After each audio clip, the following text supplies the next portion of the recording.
We've covered deepfakes and the rise of disinformation and astroturfing before on the pod, but I wanted to dive a little bit further into the topic of AI in particular.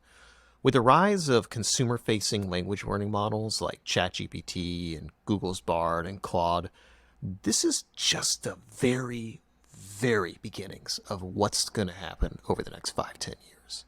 I, frankly, think most people, even some big-name experts in the field, underestimate just how disruptive and integrated this will be in pretty much every aspect of our society.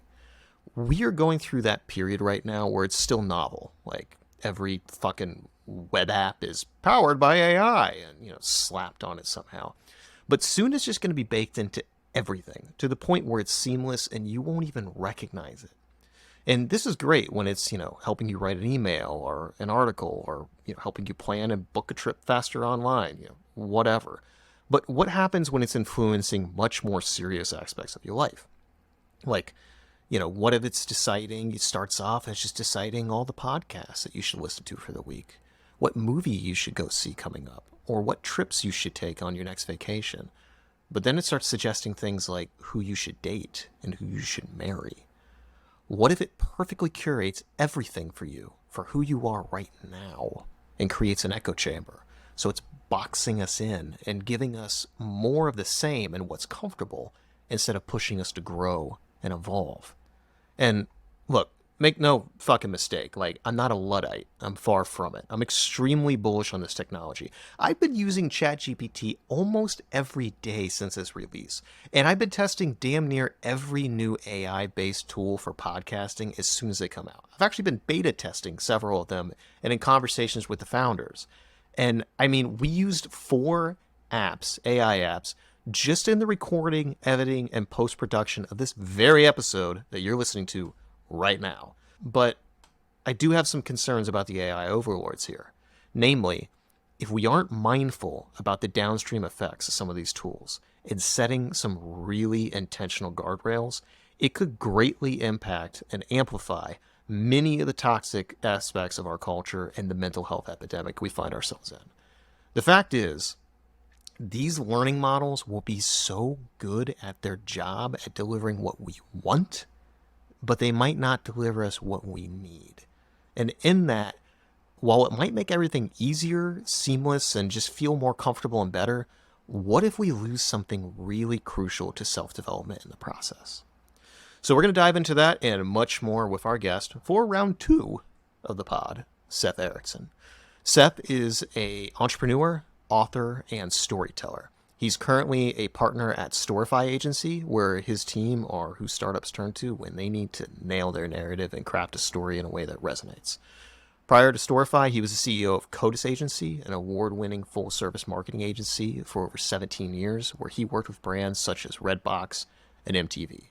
He's also the author of the book How to Hack Humans, an unfiltered take on the neuroscience and psychology of storytelling, which we covered up in pretty big detail in our first episode together, which I recommend going back and giving that a listen to. But he'll also soon be launching a new course on storytelling, which will be diving even deeper into the many aspects of that and how you can incorporate storytelling in your own life and how AI can fit into that and be utilized. So that's one of the reasons that I wanted to have Seth on, is his expertise in the neuroscience of marketing and kind of what makes the mind hackable, and get his perspective on how that could be hijacked and potentially weaponized by non-human intelligence on a mass scale.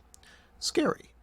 In this episode, we dive into quite a lot of things, including dating apps and how AI could fundamentally change our entire approach to dating, the powerful influence of AI in shaping worldviews, the urgent need for regulation to prevent misuse, the challenges in curbing AI-driven propaganda and misinformation, how many of the creators of these AI models seemingly don't even understand truly how it works, which is very perplexing listening to some of their interviews, and the portrayal of AI in modern movies, the power of storytelling. And then towards the end, we kind of go into how Seth and I both have autoimmune conditions and what that's like. It's difficult. We even go into some little anime conversation towards the end if you're into that. But all that said, let's dive into this. I bring you the great and powerful storyteller, Seth Erickson. curious to see like how dating, online dating. It's so funny. Like everybody complains about dating apps and all that stuff, and I'm just like, I never had a hard time. Like it's a numbers game. You know, I feel like Mhm. people they have a couple bad experiences and they just shut down and they're just like, oh, this is like too much. I don't like it. They don't kind of go through what is it? Seth Godin talks about the dip. You know, like you reach a point where it seems like you're failing, but if you just kept going a little bit further, you would have got traction. Like I feel like that's how it is most of the time with that. But I am curious how like AI is going to change that, like Mm. where you've got like these profiles and I could kind of see it being almost like a combination of like these personality apps. Like there's this one called Dimensional, which is really cool, and it's kind of like a more nuanced like personality kind of test, and it gives you like all it has all these fucking matrix and all these different personality types, and it's pretty cool.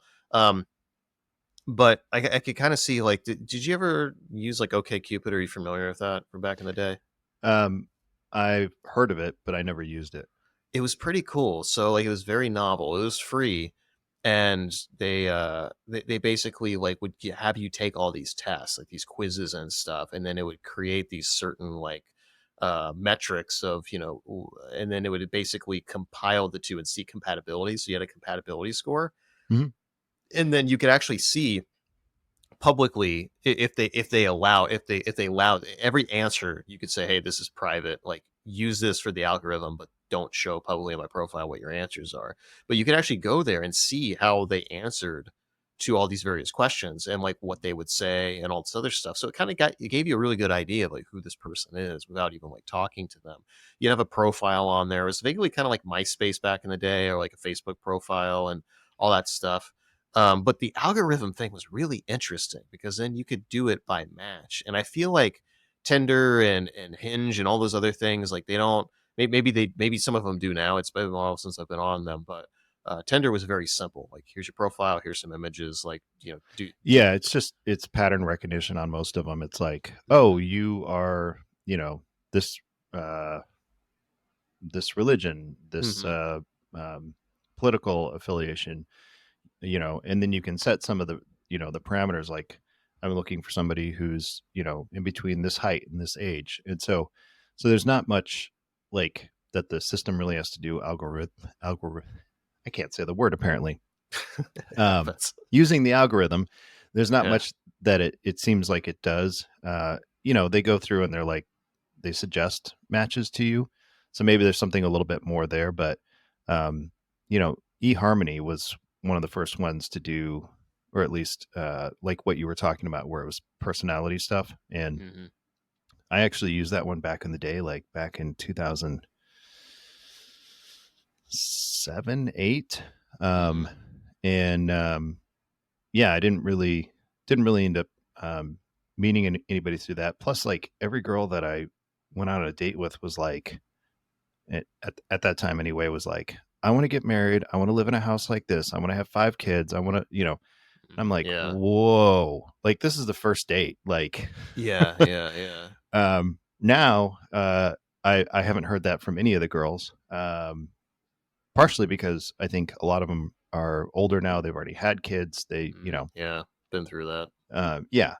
So that may be part of it. It may also be that, women started going, oh, guys don't respond very well to this. Like, Apparently, some of them do because there was a lot. I mean, when I was on the RV trip, I think I talked about it before, but it's just like I like jokingly say I tendered across America. Like I met up with so many fucking people, and that's mm, how I made friends. It's like mm, sometimes it would be sexual, sometimes it'd be romantic, but honestly, I was just lonely and bored. I mm, love the idea of just meeting up with locals and be like, hey, show me all the cool bars, or let's go do this. Or sometimes it was mm. the opposite, where like I would show them the cool bars because they just didn't go out a lot. And I would very quickly, within a couple days, like kind of, hey, here's my home bar, here's my home coffee shop. Like I would kind of know, I got really really good at figuring out like where the cool places in town and stuff. But God, man, I think it kind of self-selected a little bit because if you're really hardcore about like wanting to find like a husband, like ASAP and get married, like you're probably not going to meet up with the dude who's like obviously like RVing across the country. Hmm. But some people did, and they would just I think they kind of knew that like I wasn't one of those things, but they're like, oh, you're interesting, let's talk or whatever. Hmm. Um, It's a but some one-off. yeah, it's a one off, just whatever, and their intentions were on the spectrum of various things, but like the thing is just like it was interesting talking with some of those people. Some of them were completely like not self-aware at all. Like they did not realize like well, what I mean by that is like they had a compulsion. Like I just want to get married. I want to do it ASAP. And like some of those people like is family kind of pressure. Hmm. Like oh you need to get married by the time you're 30. If not, that you failed or whatever. Some of the other people like they knew exactly what they were doing, and they're just like they were almost just like, if I put a timeline on it, then I'm gonna get more aggressive, and I'm gonna like, go out on more dates with more people, and then that's just gonna up increase my batting average, and that's gonna make it more likely for it to happen. But if it doesn't happen in that time, cool. But like that's my goal, and they're like Hmm. setting like KPIs almost for like dating, and I don't know. That was Yeah. What is a very key performance indicator for for dating? I guess like how many second dates you get, or I don't know. I wouldn't. Um, there was some people that on the Tinder subreddit that like if you seen like those charts like for people that are applying for jobs, like how many jobs they applied for, and then it goes down to how many interviews they got, and then it goes down to like how many second interviews, and then like how many job offers, and then like at the very end like hey I got a job. And they're doing that to kind of show like basically like how fucking difficult it is. People would do that with Tinder. Like I swiped on, and they were really neurotic about it. I swiped on 5,000, 1,000 people, and then of the matches, I got this Hmm. amount, and they would go down all that stuff. And some people's batting average was really fucking like not not good. And it was interesting to see like kind of what the commonalities were there. But yeah, Well, there was go on. I think, like you said, or you mentioned earlier, like the problem is that most people, um, they evaluate based on looks first. So Mhm, so the personality stuff isn't really there. I mean, it is if you can write a profile that like makes you sound interesting or at least engaging to some degree, but a lot of people don't. Um, and so then people default to the easiest thing, which is, do I find this person attractive or not? Right. mhm, And obviously, at least as I understand it, men and women are kind of attracted differently, or they can be attracted differently. Like there are people that I know who are like, I wasn't attracted, like girls that were like, I wasn't attracted to this guy at all. We went out on a date. He seemed cool. I decided to go on a next date. And then the next one turned into the next and the next and the next. And then they got married. yeah, Right.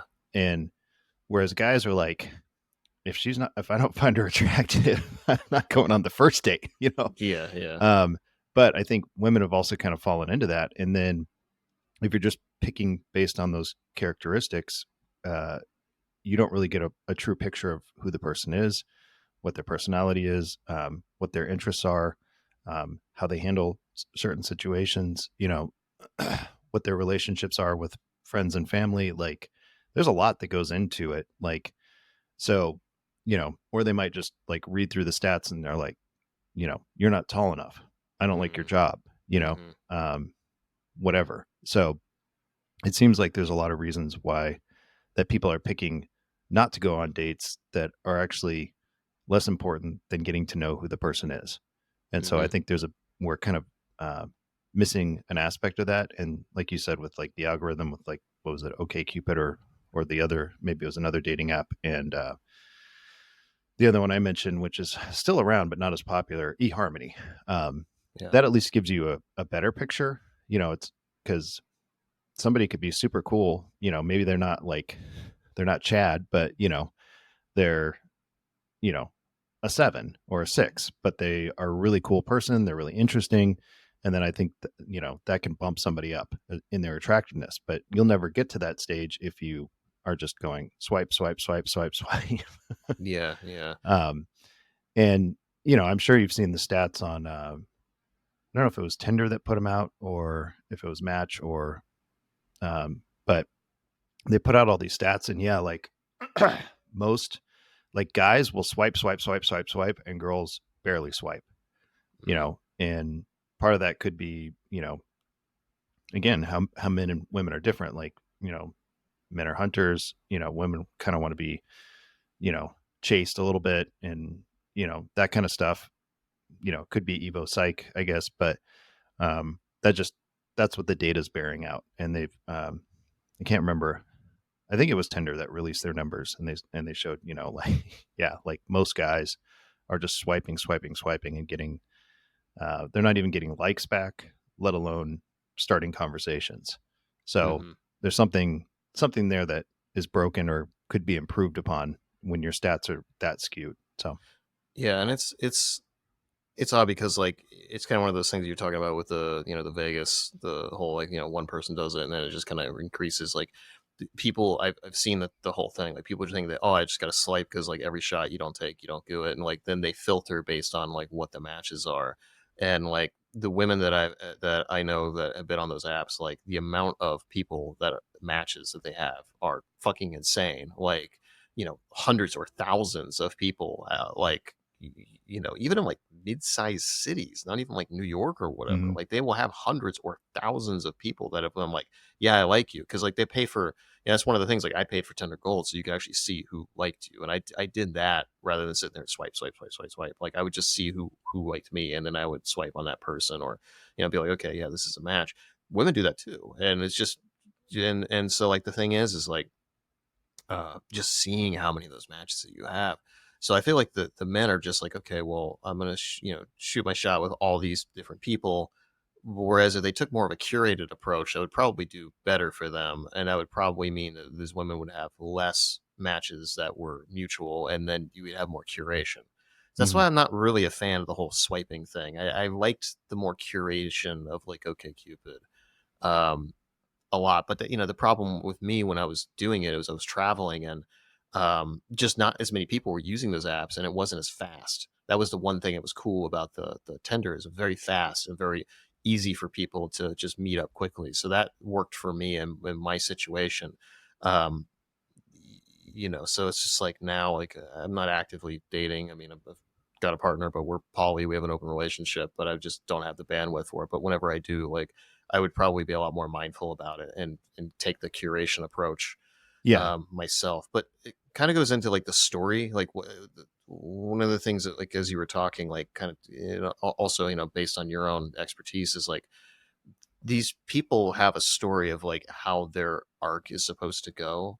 And I think that gets in the way a lot of the time where they're trying to like those people are like, I need to get married by the time I'm 30 or 35 and have kids, all this other stuff. It's like that they're telling themselves a story and they don't want to go outside of that trajectory and they're trying to like force it almost. And I'm really Mhm. kind of curious to see like as society kind of evolves and changes over time, like how people reevaluate those stories, both like the larger, our own kind of like arc we think about our lives, but then also, even internally, so I think about it in terms of like dating or like these apps or whatever. Like, how is like the algorithms, like for example, like instead of it being kind of crude, like with the OK Cupids or the eHarmony, where it's like you just go and set this profile up and then you set what your intentions are, and Tender's like, oh no, you should meet with these 5 people, like you should do that, like Yeah. you have a really good chance, and like how that takes away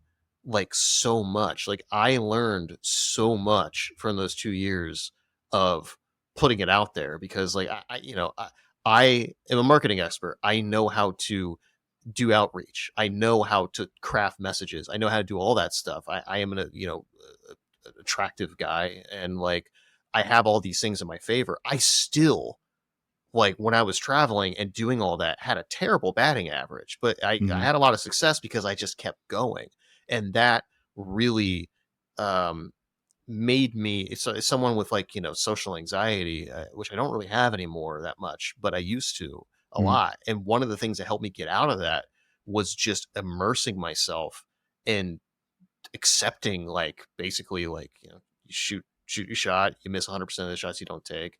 I think what it really boiled in is I intellectually knew like, okay, if somebody like doesn't like you on some app, it's not necessarily a rejection of you, there's just an alignment. Hmm. you know? Well, And yeah, and people have stuff going on in their lives, right? Like, yeah. um, where things could be bad at work, and they're just like, I don't want to deal with somebody new right now. There's a Hmm. lot of reasons, but yeah, I mean, like to your earlier point, um, I went out on a date with this girl.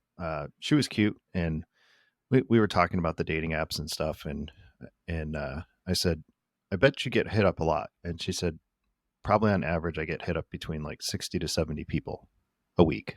Hmm. Um, I I would say I average around 10, um, and I'm killing it apparently compared to some of my other friends. Yeah. Yeah. uh, Part of that is, again, I think it goes back to biology. I'm way taller than pretty much everybody else, and girls Hmm. like height, right? And you're like, what, 6'4"? 6'8". Oh shit. Yeah, yeah, I forget. yeah. When I I walk forgot. around, I go fee fi fo fum. Fucking Andre the Giant over here. Yeah, and you can't tell from the video because my camera's set up a little high, and so it makes me look a little bit shorter. I try to like You remember to are set a up. foot taller than me, my dude. Yeah, I'm a foot taller than most males. Like, so, so I Uh, do, so I do have some, I guess, biological advantages that women are at least more interested in. mm-hmm. um, and I tried to make my profile interesting. Like, I didn't like I talk a lot about like, um, what am I looking for, right? And what kind of person am I? And um, but I don't try to do it in the sense that it's like me, right? And Mm-hmm. that's, I think, a problem is like a lot of people get on there and they're like, I want somebody who's this, and I'm looking for this, and it's like, well, that's not a very interesting story because you're just telling the story about yourself. What I'm trying to do is tell the story about the person I'm looking for, right? And Yeah. that's the kind of the shift in perspective. And so I get a lot of girls who are like, this is like the best profile I've ever read, and they hit me Mm-hmm. up um and yeah, so like, but like you said, I've met some cool people. I've met some weird people. I've met girls that I went out with that I thought, wow, this person seems really cool. And then I got ghosted. Um, Yeah. so, Yeah. even after they were like, we should do this again, I'm like, oh, Yeah. great. Well, let's do it. And then it's like nothing. Nothing. Yeah. Yeah. Radio D- silence. I had Um, that happen many times where it was very confusing. There were a couple of women I met up with. There's one in particular, and she we got along really well. And at the end, she's like, "Oh, we should totally like hang out tomorrow. Like we can go to this coffee shop, meet up there because after work I'm gonna do that, and then like we could go do XYZ." And I was like, "Yeah, sounds great, cool." And then like talked later in the evening, and like we were doing this whole thing. Like she set up all the plans, and then like the next day just gone, like blocked me and everything. I was like, "What the fuck?" Like it was. I think I know why. I think it was because she was new in town. It was like right after like the pandemic and everything like that. Things were opening up. And I think she was like very isolated, and then she had the realization of like, oh, I'm not gonna be in town like very long, like another day or so. And I think she was just like, I don't want to get emotionally invested in this. mhm. That was my, and I don't think she felt comfortable communicating that, or it was too big of a process. So I think I mean, I always try and think about like what's the psychology of somebody just like ghosting, both in terms of like dating or even business. Like I have had that happen so much in business where like you're going there, you're talking, you get to the point where there's like a contract and like or whatever, and then it's just fucking nothing, you know. Yeah. Well, I think in my case, so, well, I have a couple of thoughts on that. So in my case, I've kind of wondered if like the girl wasn't really interested in, I'm a big dude, and if she tells me, Yeah, yeah, "Hey, I don't think this is going to work," if I respond poorly to that, that could be a very scary situation for her, right? for sure. Yeah, Um, yeah. Whereas me being as big as I am, I don't really think about like stuff like that, right? Like I'm fine walking down a dark alley. I'm not too concerned. Whereas Mhm. if I was, in her position, I would be concerned. I would probably go around the block if I had to avoid putting myself in a situation that could be potentially bad. So I think So that's one aspect that I've thought about, and I don't know, because I've never talked to these people again. But the other one is, um, the answer is in the action. Like if you go out and then you try to talk to them afterwards, they don't want to talk to you. Like, you don't really have to make up any kind of narrative to try to figure out what it is, because you got your answer. They weren't interested, Yeah. and you just kind of have to take it on the chin and move on. And it's disappointing because um, there have been a couple of girls that I was like, this girl's really cool, had a lot of fun. You know, she's smart. She's, seems like she has her shit together. Like, I would like to see where this goes, Hmm. Um, I'm not one of these guys that's going to like create this narrative of like, we're going to get married and all this stuff. I'm just kind of like, well, let's see what happens, like, and, um, so that's kind of how I think about it. And, I've talked to other guys who they get ghosted and they get frustrated. And, I'm like, the answer is in the action. Yeah. If they're not taking action to go to the next date or respond to you, then that's your answer. Even unfortunately, you're not getting it from them. But what else are you going to do? Yeah. And I think that that's, that acceptance of that and being like, yeah, there's just not alignment. It's not a rejection of you, really. It's just not alignment. And that causes you to have to grow and evolve and learn through that. And so my thought is like, as we kind of took that example before of like, okay, let's think a couple of years from now when machine learning algorithms increase, more of these apps are utilizing AI, and then they just send you matches, and you have a much higher chance. Your batting average is going to be significantly higher because they're going to filter this things for people that you have a much better chance of connecting with. Is something being lost in that? Yeah. Like, and not having to drudge through the drudgery, it is something being lost there. Yeah. I mean, I think that's a good question. And I think anytime you let a machine take over for a human, then there's always going to be something lost, even if you can't see it on the surface. Hmm. And it kind of partially affects like free will, right? Or manipulates it to a certain degree, because it's like, well, you don't have to put in the effort to look. We'll just look for you. We'll Mm. just take care of it for you. And that's easy, right? And we as a species tend to go path of least resistance, right? Like, oh, you're going to do this for me? Great. Then let's do that. So I can see a lot of people going down that path, and I'm not saying it's a wrong path. I'm just saying, um, I think there's quirks in humans that machine learning also isn't going to be able to account for, right? Like, um, because I've I've heard of women just like bouncing guys for like the smallest infraction, because it didn't fit within the narrative that they had about, what kind of person they wanted to be with or whatever. You know, like the guy might be, you know, totally jacked, makes $100,000 a year, but he's 5'7", Yeah. and she's looking for a guy that's 6 foot, you Hmm. know, and or he's a little bit older than she wants, or he's a little bit younger than she wants, right? And so the algorithm might come up and be like, this guy's perfect. He, 90% match. And guys and girls, I'm not just saying this is just women, will do this where they're like, oh, doesn't doesn't fit 100% into the narrative I have around the relationship I see myself having, and therefore no. you know and again, I think that's where you miss out on truly getting to know who people are.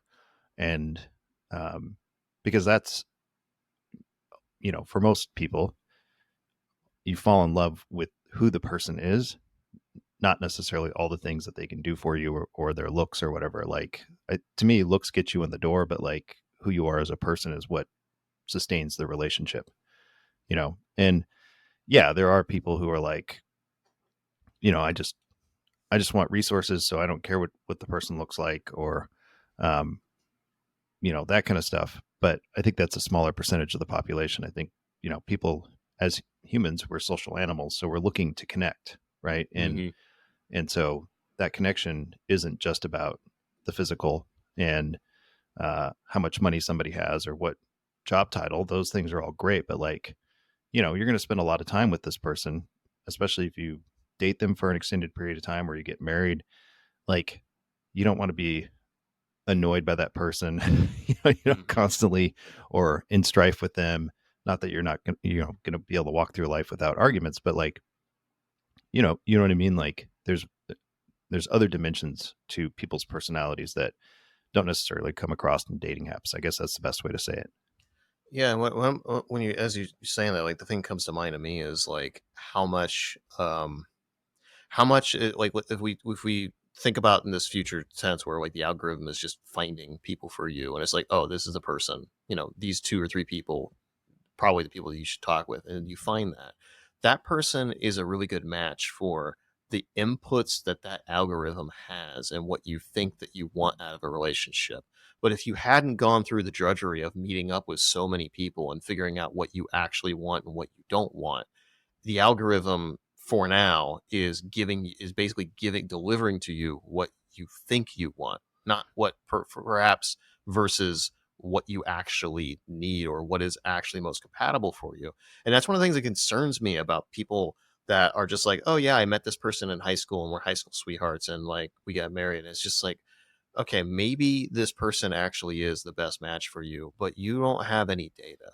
Like Hmm. literally, like this is it's a data point of one. Like so, you don't even know how sexually compatible you actually are. You don't actually know how compatible you really are because you have nothing to base it against. Hmm. And so, like that's one of the things. It seems to me like eventually these algorithms will get so complex and will get the kind of almost like intuition that they will have based on all the data points.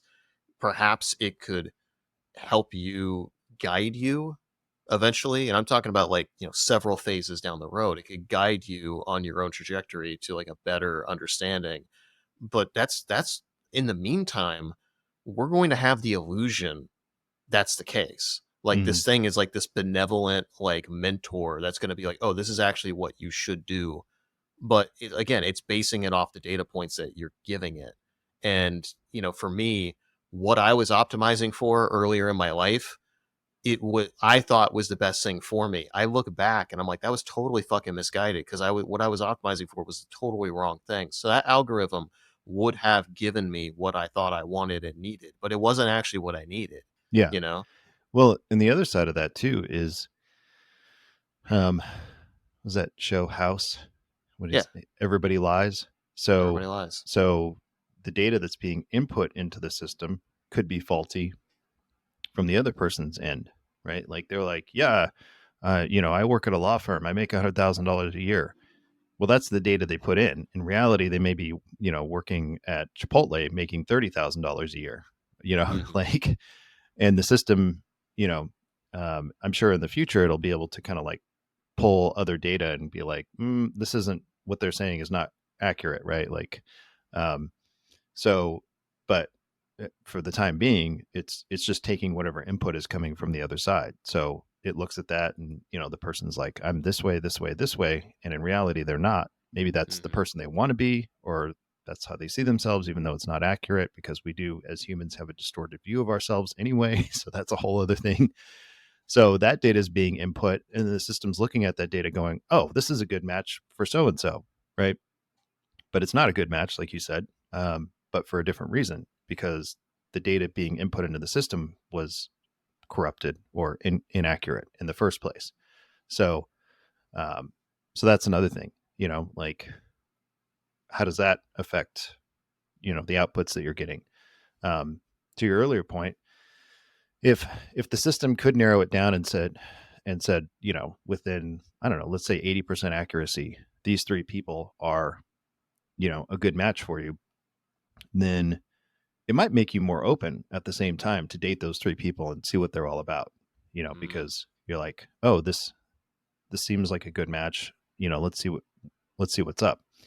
Um, I so one of the things that I did last year was I besides the apps, I used a dating service, so Hmm. like a matchmaking service, and I went out on the first date, and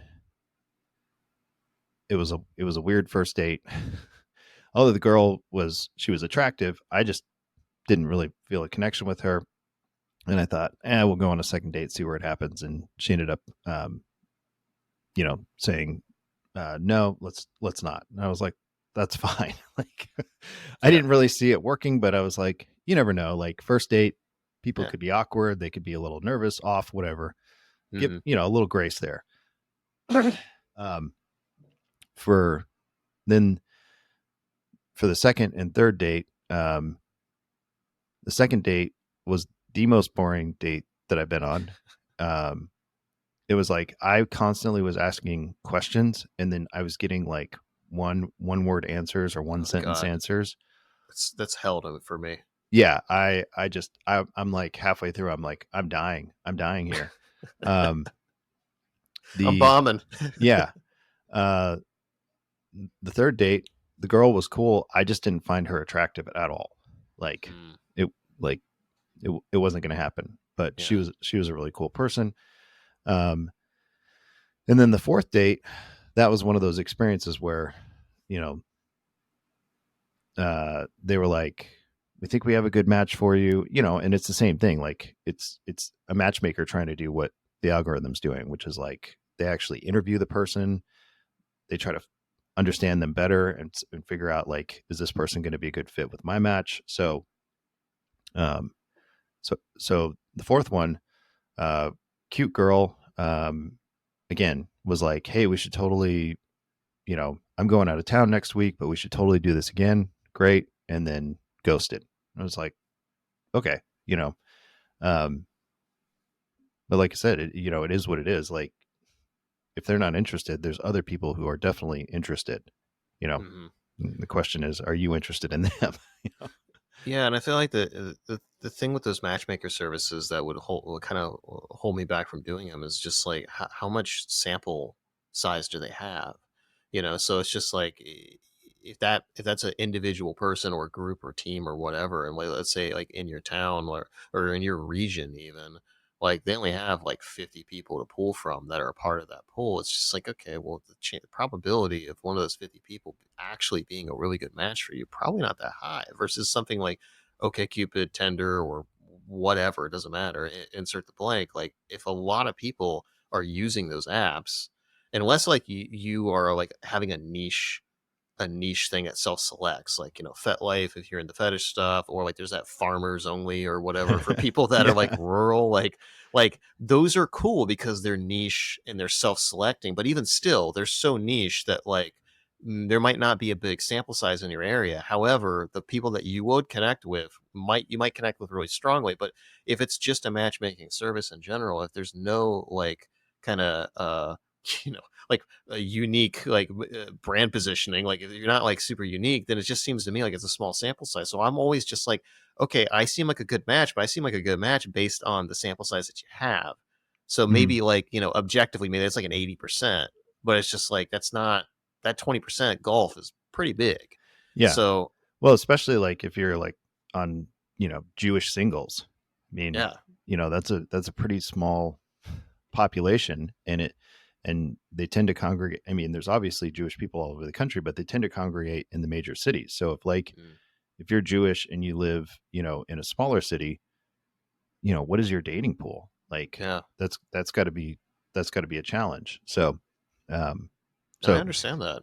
yeah. I mean, I'm polyamorous. I have an open relationship, and like that can be hard in Dayton, Ohio. I mean, Hmm.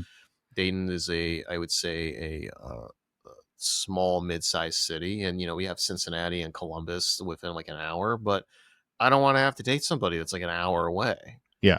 And so that's the thing is like, and also for here, it's like I often say Dayton is quite incestuous because it's like it's big enough to have a good amount of people, but the degrees of Kevin Bacon, if you will, around here They've all is like dated each other by this point. yeah, yeah, and it's like sometimes like you'll meet somebody and you're like, oh yeah, my friend such and such. I'm like, man, do I really want to like go on dates with like somebody who knows that person and then this and then that? It's just like so it's just like, and then you're self selecting, even further. So like I find this can be the locationality like can often be quite a limitation. I experienced that a lot when I was traveling, where like I would meet people and they're like, I met up with you just because you seem interesting and you're kind of different, and like I'm looking for a serious relationship, but like I'm suffocating here because I'm in a small town and there's like nobody that's another weirdo like me. Like everyone's like super conservative or whatever else, Mhm.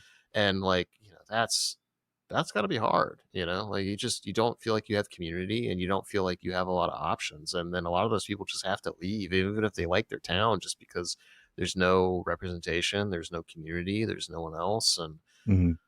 I mean that kind of goes into the whole uh rural urban divide. But I'm curious, how do you see AI? I remember when we were talking last time, like we were kind of going like let's talk about AI and all that stuff. But how do you see that shit affecting other aspects of our daily life? Like to me, it's like I totally see how it can influence marketing. I totally see how it could influence like dating and all the other things. But it seems to really apparent to me that like within the next 5 years, almost every aspect of our life is going to be flirting with utilizing AI. And with 10 years from now, it's all like it's almost going to be like this connected ecosystem. Like it's I don't know, man. Like where do you see it going as far as just like how the average person it touches them?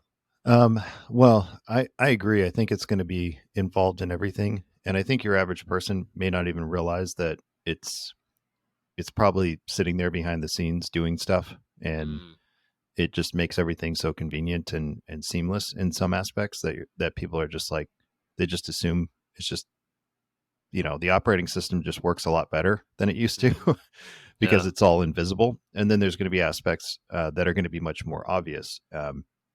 Where they're like, this is a marketing tool that uses AI, right? Or something like that. So I think there's going to be a mix of that stuff.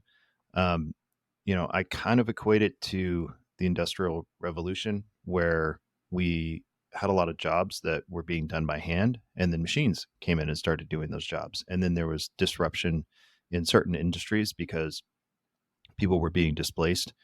Um, and then new jobs and new industries grew out of those, that new technology, right? Like they did coal first, then they did steam, then they moved to, electricity, and then we got to the internet.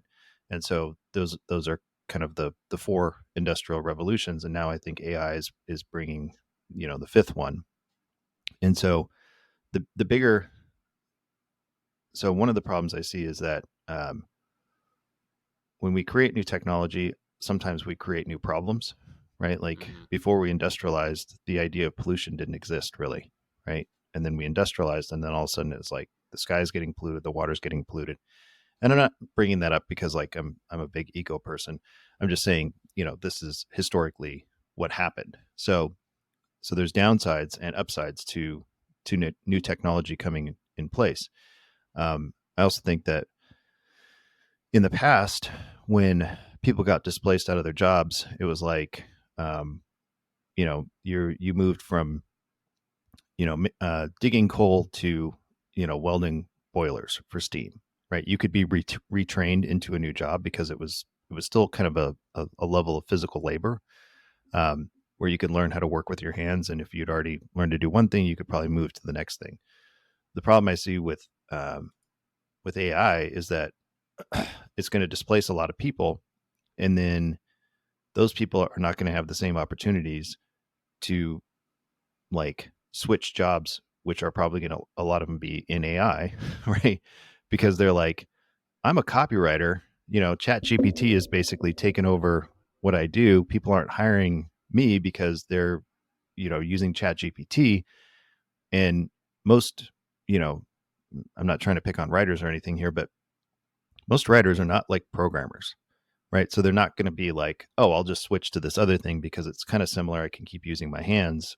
Like it's hard to pick up a new technical skill like programming when you've just been used to being creative and writing, and there's going to be other things like that where I think the divide is going to get bigger because they're not going to be able to make the jump because the technology has gotten so advanced, right? Like if you were making boilers and then electricity comes along and you're like, oh, I can get a job at the light bulb factory.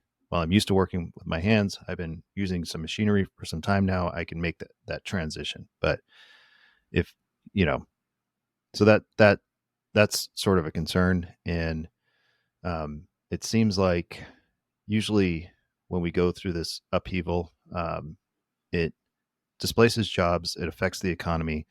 And then I'm not saying this is going to happen, but it seems more likely to happen is that there's some sort of war because of this upheaval in jobs and economy, and what's happening in one country is affecting another country, and it affects another country, and it kind of has this knock-on effect, if you will. Mm-hmm. Um, so if you think like we got into the late 1800s and we started using steam power, and then we got into the early 1900s and electricity, and then it's like there's World War One. you know Mm-hmm. um so like I said, I'm not saying that is going to happen, but it seems like if you look at history, then you can kind of predict what is going to happen in the future, because it seems to be cyclical. And some people say history repeats itself. Some people say history doesn't repeat itself, but it rhymes, right? Like there's Mm-hmm. enough similarity, so you can kind of make a mental model of like what potentially could happen, that is going to be somewhat accurate, but Mm-hmm. it's not going to predict everything. Um, so yeah, I think with AI in particular, there's going to be a lot more displacement, because look at the artwork that it can do now. You're talking about Mm-hmm. artists being put out of business. Look at all what Chat GPT can do. You're talking copywriters, editors, people like that. And I'm sure if we sat down and put our heads together, we could come up with a pretty extensive list of jobs that are going to start being less important or less needed, I guess. Mm-hmm. And companies are always looking to figure out how to squeeze more profit out. So, which is why the whole AI thing with the writer strike in Hollywood. They're the writers are like, no, don't do AI. The problem is the genie's already out of the bottle, and Yeah. companies are going, wait, so you want me to hire like 10 writers in the writers room? How about I just hire one guy who can manage AI, you know, Mm-hmm. and then Yeah. maybe work with a producer, and the guy who manages the AI goes through and catches weird stuff that AI does and fixes things and like and that, and then presents it to the producer, and the producer signs off on it, and then they go film it, and it's done. And that's like one person, whereas the writers currently, I think they're asking for like 8 or 10 people Mm-hmm. in the writing room. And it's like, well, first off, most shows, um, not most shows, a lot of shows don't need that in the first place. They don't need 8 writers in the writers room. Like Tyler Sheridan, who writes Yellowstone, like it's like him and another guy. Like that's it. Whereas if it was like a late night talk show or like a comedy show, you would want to have multiple writers so that they can pitch different ideas, right? Like we've got to keep this thing fresh. Although late night's kind of dying, but like on a comedy show, you might break up and say, okay, you two write these 2 episodes, you other 2 people write these next 2 episodes, and so on and so forth. And they kind of divvy it out. And that kind of makes sense. But like, um, not all shows are like that. So it's a challenging situation. But like I said, at the end of the day, corporations are going to be like, wait, I can pay less and get the same thing. Yes, Mm-hmm. that sounds good to me. I will do that. So it's kind of an uphill battle to make the case as to why they should, keep all these writers employed. Um, and I mean, at the same time, like the economy, or at least Hollywood's economy, is pulling back. There's not as much free money. Lots of movies and TV shows are bombing. Um, so I think that's one reason why the studios are kind of like, yeah, we'll just let the strike keep going because we want to get rid of some of this dead weight. I've Mm-hmm. heard that there's contracts in Hollywood where people have been paid like millions of dollars and haven't produced anything in like 5 years. Yeah. So they're going to use, they're probably looking to use force majeure to say, oh, it's an act of God. The writer strike is an act of God. We don't have to, deal with this contract anymore. Um, so there's a lot going on there. one of my friends is a writer in Hollywood, and he and I talked about it this past weekend. And um, some of the stuff, like he's trying to be pretty fair and balanced about it. And some of the stuff he's like, yeah, I think writers do need this. Like, I think they should be paid for these types of things. And then he's like, other stuff, he's like, I just don't see how they're gonna get what they want, because it's not like if this had been like a discussion 5 years ago, before AI was actually out in the public marketplace, they would have probably been able to negotiate from a little bit stronger position. Mm. Um, but it's already here, like, I mean, people have, I've seen videos. I'm a big Star Wars fan, so I watch a lot of content around Star Wars, and I've seen videos where people basically went into Chat GPT and said, can you rewrite, the new trilogy and make it better? And what Chat GPT came That's up not with hard. was far better. And Yeah. and the irony of it is, which goes into my thing, which is, the irony of it is that Chat GPT goes, oh, use the hero's journey, got it. And it runs with that. Whereas in Hollywood, they keep trying to kind of usurp the hero's journey and change things and take things out of the hero's journey that should be there to help develop the character and help develop your connection to that character. And um yeah, and so it's funny to me that, like, yeah, I'm like a year ago I was seeing people using chat gpt like 3 or 2.5 or whatever it was, and they were writing writing better stories, and they're not even screenwriters. Mm. And they're just prompting the AI with the right information, and then it's going, here, what do you think of this? And you read it and you're like, crap, that's a lot better. That's the thing, though, is like, the whole prompt engineer thing. It's like I've had some people say, I mean, I'm starting another business right now, and like I've been kind of jokingly, not so jokingly, saying that like ChatGPT has been like a fucking co-founder almost, like the amount of research and data it's been able to pull. But I've been directing all of it, Mm-hmm. and like the way I've been using GPT is I've been really treating it like a junior marketing person, Mm-hmm. or assistant, or a Yeah. research assistant, or whatever, and I've been pushing it. And when I see like on LinkedIn all these people like, here's all the hacks for GPT, like they all suck. They're all super two-dimensional. I'm sitting there and I'm talking to it like I would talk to, an employee, and I'm giving it very detailed. I will constantly sit there and be like, okay, you are a team of, this expert, and this, together I want you to do this. I'm like, one for like slogans and stuff, like messaging is, I would say, imagine you are a team of the world's greatest copywriter, the world's greatest brand strategist, Seth Godin and Tim Ferriss or whatever. Mm-hmm. Um, Seth Godin a little bit more holistic. Tim Ferriss, I like using him as an example because he's very grounded and simple in the language. I've noticed GPT, like what it thinks Tim Ferriss's brain is like. So I really like the output because it's a little more raw Mm-hmm. and not as fluffy. It tends to give a lot of like really fluffy, over intellectual kind of stuff, and I'm just like, that's horseshit. Like I would never, use that. Yeah. So I will say that, and I said, imagine that you have a billboard in the New York Times. Like you can have an advertisement for a month, and it can only be 7 words or less, nothing else. This needs to sell this service, and it can have nothing else on it. What would the team say to sell this business in seven Mm-hmm. words or less?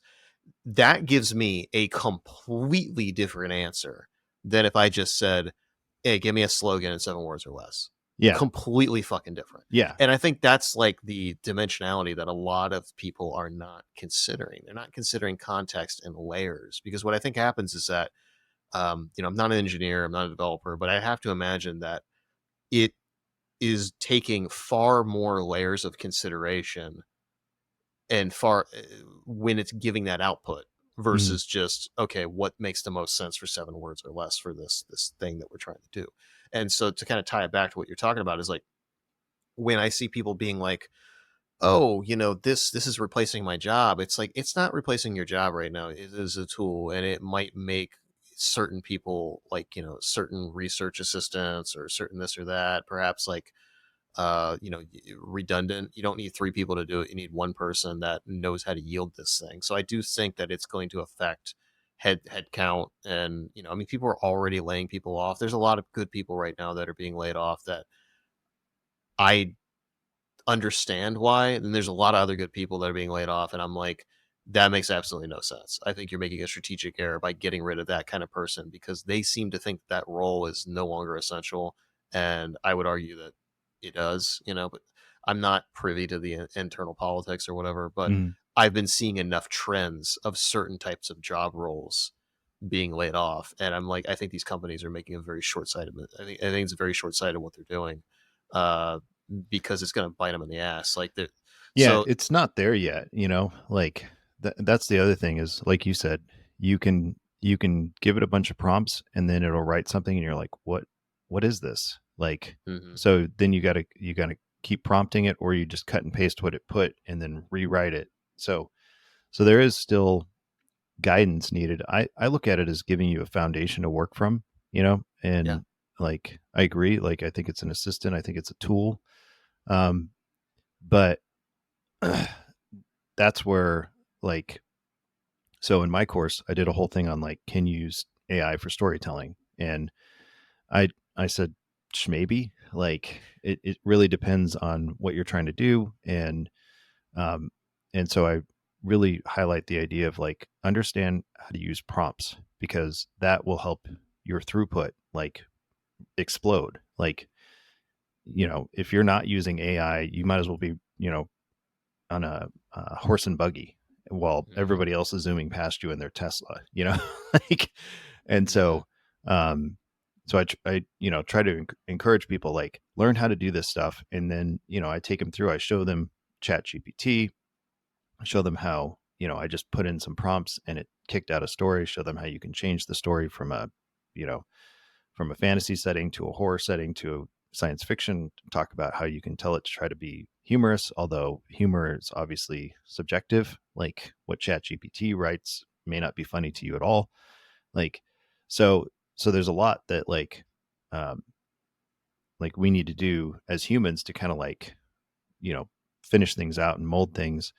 Um, so I don't think, I'm not saying like we're all going to be obsolete tomorrow, but like in things could look very differently in 10 years, right? Like yeah, as the system improves and as it gets better. um but yeah, like you said, I think it's going to reduce headcount, and I think the people who embrace it and who start figuring out how to do prompt engineering like really really well, get good output, they're going to stay secure. And the nice thing about prompts is you don't necessarily have to understand code to write a prompt because it's mhm, it's done in human language. Although, like I said, you're going to see a ton more jobs where people are like, we need more people to work on our algorithm, on our AI, on our platform. And that's where, if you're coming out of school and you're in software engineering, you're going to be fine, right? But like if you're I would be more concerned if like you're coming out of school and you're like have a degree in literature. You know what I mhm. mean? Like um that would be like after the industrial revolution has kicked off and you're like, I'm going to be a cobbler. Oh crap, all the shoes are being made in the factory now. Mhm, yeah. Well, um there will always be, that person that's just like, I am like, top tier cobbler that mhm, is innovating and it is experienced. And I am the person that is basically directing, creating the silhouettes for the companies or doing whatever. Like, you're always going to have that person that's like disruption proof. Kevin Rose talks about quite often. He uses this example of this dude who has in Japan in Tokyo, like he's I think he actually said there's like a Starbucks across the street or something like that, or you could put a Starbucks across the street, but he has aged coffee. So he has these beans that are like 20, 30 years old, and like he's been doing this for forever. And you go there and it's a small little nook, and he will sit there and do a pour over that takes like 20, 25 minutes. mhm, And you sit there and he only does like three of them at a time to make sure that like they're tiled in. And you sit there and there is no rush, there is no to go, there is no nothing. It is an experience, and you do that. And like his point was like that guy is disruption proof. You could put Starbucks's I, every single, corner around there, and that guy is always going to be busy because, like, for example, me, when I go to Tokyo, I'm going to go to that guy's place. I'm going to try that, and I'm down to spend an enormous amount of money because I want the experience. I want that guy has something that is unique, and so I think that is part of what some people don't quite like. My general thing is I think like the 1% of people that are like at the top of their field or are like doing the most unique thing on the fringes, like I think those people are going to continue to have success. But I think it's all the people that are, just kind of having a relatively generic, they're doing an okay job. It's a job. They don't really do Mm-hmm. anything super unique. I think those people are going to be out of a job soon. I'm kind of curious because um you and I are both, experts in marketing. Like we know the field, and Mm-hmm. I think it would be interesting to kind of like go down the rabbit hole a little bit on how you see the marketing industry changing because I think there's going to be a lot of commonalities how we see the marketing field evolving and adapting that would also kind of reflect larger society. But how do you see next 5-10 years like the landscape in marketing like kind of changing, both with AI, but I'm also kind of curious based on your understanding of the neuroscience, how you think that the AI might be able to hack that, which is really interesting.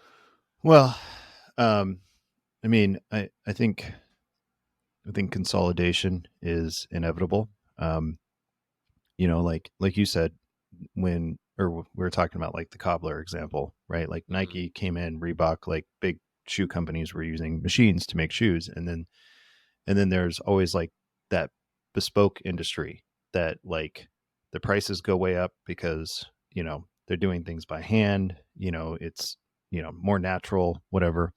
Um, like there's always opportunities, but it's like you have to figure out where they are, right? So, what is it like Thursday? Is it called Thursday Boot Company? They do everything by hand, right? Um, Yeah. and they're doing fairly well, as I understand it. They've been expanding their product lines and stuff. They just started with boots, basically, but everything's done by hand, hand sewn. So so they have a different story to tell. They're like, get something handcrafted. It's going to Hmm. last longer. It's better made. So there's always a narrative that any company can use, even in the face of a juggernaut corporation, right? Like you said, the guy with the coffee in Tokyo, he's like, I have aged beans. I do pour over. Hmm. Starbucks doesn't do that. I mean, they may do pour over, but it's probably just a real fast, like pour the hottest water you can over the over Yeah, the. yeah, yeah. Um, It's not art. yeah, and so I think there's a level of craftsmanship. I think there's a level of like something being a little bit more bespoke that there's always going to be an audience for. At the same time, I think like you said, on one end of the spectrum, there's going to be these people that still are recession proof or not recession proof, but like disruption proof. And then in between that, there's going to be a whole bunch of people that get scooped out of that because, like you said, they're average. They're not craftsmen. They're just doing a job because it pays them money. Um, and I think that's where AI is going to start coming in and going, yeah, I can do that job. I can do that job. I can do that job. Um, as far as the neuroscience goes,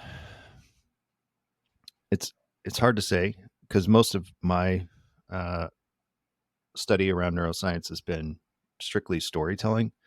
Hmm. Um, so I look at it from a marketing standpoint of like, how can I differentiate my business and how can I tell a different story or narrative that separates me from potentially larger competition or, you know, it's like that old that Mad Men. It's toasted. It's like Yeah. What does that mean? Nothing. yeah, but it sounds better, right? Like Yeah, it's yeah, different, and nobody else is saying that they toast their tobacco or whatever it was. I think it was like Lucky Strikes. yeah. Um, so so I think um, marketers that start to kind of help people differentiate themselves, and I think there's going to be probably a very strong narrative that's like, no, we use humans. Humans, Yeah. these guys use AI. We use humans. you know, Hmm. um, and then they'll talk about how AI can't do this, but our humans can, right? And Hmm. so I think there's going to be some of that from a marketing standpoint to try to differentiate away. But at the same time, I mean, in 5 years from now, I mean, they're almost already there. It's like click a button, AI goes in, creates a landing page, creates a funnel, sets up a Hmm. bunch of emails for follow up, is sending text messages out on your behalf, like, you know, doing a lot of stuff that like you said, maybe a junior marketer might be tasked with doing. Well, the AI can do it now, and Hmm. it does a pretty good job. It's like 90 some odd percent of the way there. Yeah, maybe it's goofs up every now and again, but like, you know, a lot of companies are going to be like, yeah, I'd rather just pay $100 a month for this software, and instead of paying somebody, I don't know, depending, I guess where you work, 60, 70, 80, 100 grand, like Hmm. to do the same job. So that's a problem. And then, that's where I look at like, okay, how do you retrain people um, so that they can survive and that we don't get having the economy crash because everybody's unemployed. And then what new industries are going to come out of AI, right? Because every time there's a new, um, the industrial revolution comes out, then there's new technology that comes from like something like electricity or steam. There's new industries that pop up because what we uh, weren't able to do, we are now. And somebody looks at that and goes, I think there's an opportunity in the market. So I don't think it's doom and gloom. There are some people that I've listened to that think it's doom and gloom, but I don't think it has to be. I just think that it requires us to, especially entrepreneurs, to kind of look at the landscape and try to figure out like, what new thing could be built out of this new technology. And then potentially on the other side of that, there may be a lot of jobs. And it may not be you have to be an AI programmer. It just may be this new industry sprung up because we couldn't do this thing before because it, you know, required maybe too many people. But now the AI can do this whole thing for us, and now I can hire people to do the other part that AI can't do. You know, Hmm. so I don't know. Like it's um, it's really hard to predict the future. Um, I think everything that we know about AI, like we talked about the iceberg, like there's so much about AI that is the top of the iceberg that's sticking out of the water. And then there's so much below the surface that either we don't understand about AI or we don't know what's coming down the pipe because of AI. And like I said, that could be new industries, that could be new technology, it could be a slew of new things that we just can't see right now because it's all below the surface. There's companies right now, I'm sure, that are in stealth that are working on something that's, with AI that's going to potentially create a new industry, and we just, we're not there yet. So we don't know what that potential is. So I'm not necessarily doom and gloom about AI, but I'm also not like, this is the best thing ever because, like I said, it's just you look back at history and you're like, things are going to get disrupted. People are going to get displaced. It could affect a large portion of society. And how do you deal with that? And, Hmm. you know, I don't think the answer to that is to put, everybody on welfare, Hmm. it, it just, it kills innovation. It kills the human spirit. And um, so we've got to figure out a way to be able to give people purpose on the other side of this disruption. Yeah, I want to touch base on that a little later, but on it's interesting. You meant hey, this is made by humans. I find it so interesting that the flipping is now happening, where I saw a bunch of kind of AI based companies, 2 3 years ago, before the GPT kind of explosion, being like made by robots or whatever, and that was like a differentiating factor. It was kind of cool, cutting edge, and everyone was like, well, that's really cool, and it was an exciting thing. Yeah. Um, Until but they now realized they it's were can potentially take their jobs. yeah, take our germs. Like it's just it's happening where now I can already see that there's certain industries. It's not that common right now, but I have seen some people like say like made by humans or something like that. I'm like I see that flipping happening over the next couple of years where that in the bottom of the website footer, it's like made with love in New York. It's going to be like made with humans in New York. Like it's just going to be that kind of thing. And I think that story that that these brands are all saying, like, hey, we're bespoke, hey, we're custom, hey, we're whatever. Like, I think that human touch is going to be increasingly really important to that. Hmm. Um, the way that I personally like, if I had to answer that question myself, is like how I see marketing changing is like the individualization of everything and the fractionalization. What I mean by that is like this was already something that I was trying to do with some brands, some larger brands that I was working with a couple years ago, and it was taking all of the data. So what we did, we did this really interesting test where they already were spending like hundreds of thousands of dollars a month on like paid Google ads, right? Hmm. And they were just running A/B tests of split testing, which for people that aren't aware, is literally just like you have like three different concepts of ads with different messages, right? And you run them, and then Hmm. after a certain amount of time, where you have statistically significant data, you're like, oh, okay, well, concept B does better, Yeah. cool. And most people look at really simple metrics like which has a higher conversion rate. So how many people click on that ad and then go to buy the thing, whatever. I had this idea of like, okay, well, we're not, they're just doing that randomly, like different ads for different products or different whatever. There was no overarching cohesion. There was no overarching strategy. And most brands, almost no brands do this, which is crazy to me. But I said, okay, let's take the top 3 or 4 different messaging angles that you have as a brand. So like, is it the quality of the product? Is it the materials? Is it this one company had like a social kind of a sustainability angle? Like, is it that? Hmm. Is it this other thing? So they had like 4 different messages, um, the new ones, and then there was another one that was their default messaging, just whatever their default messaging was for Yeah. that specific ad, and we ran that across everything, every product, every gender. This is a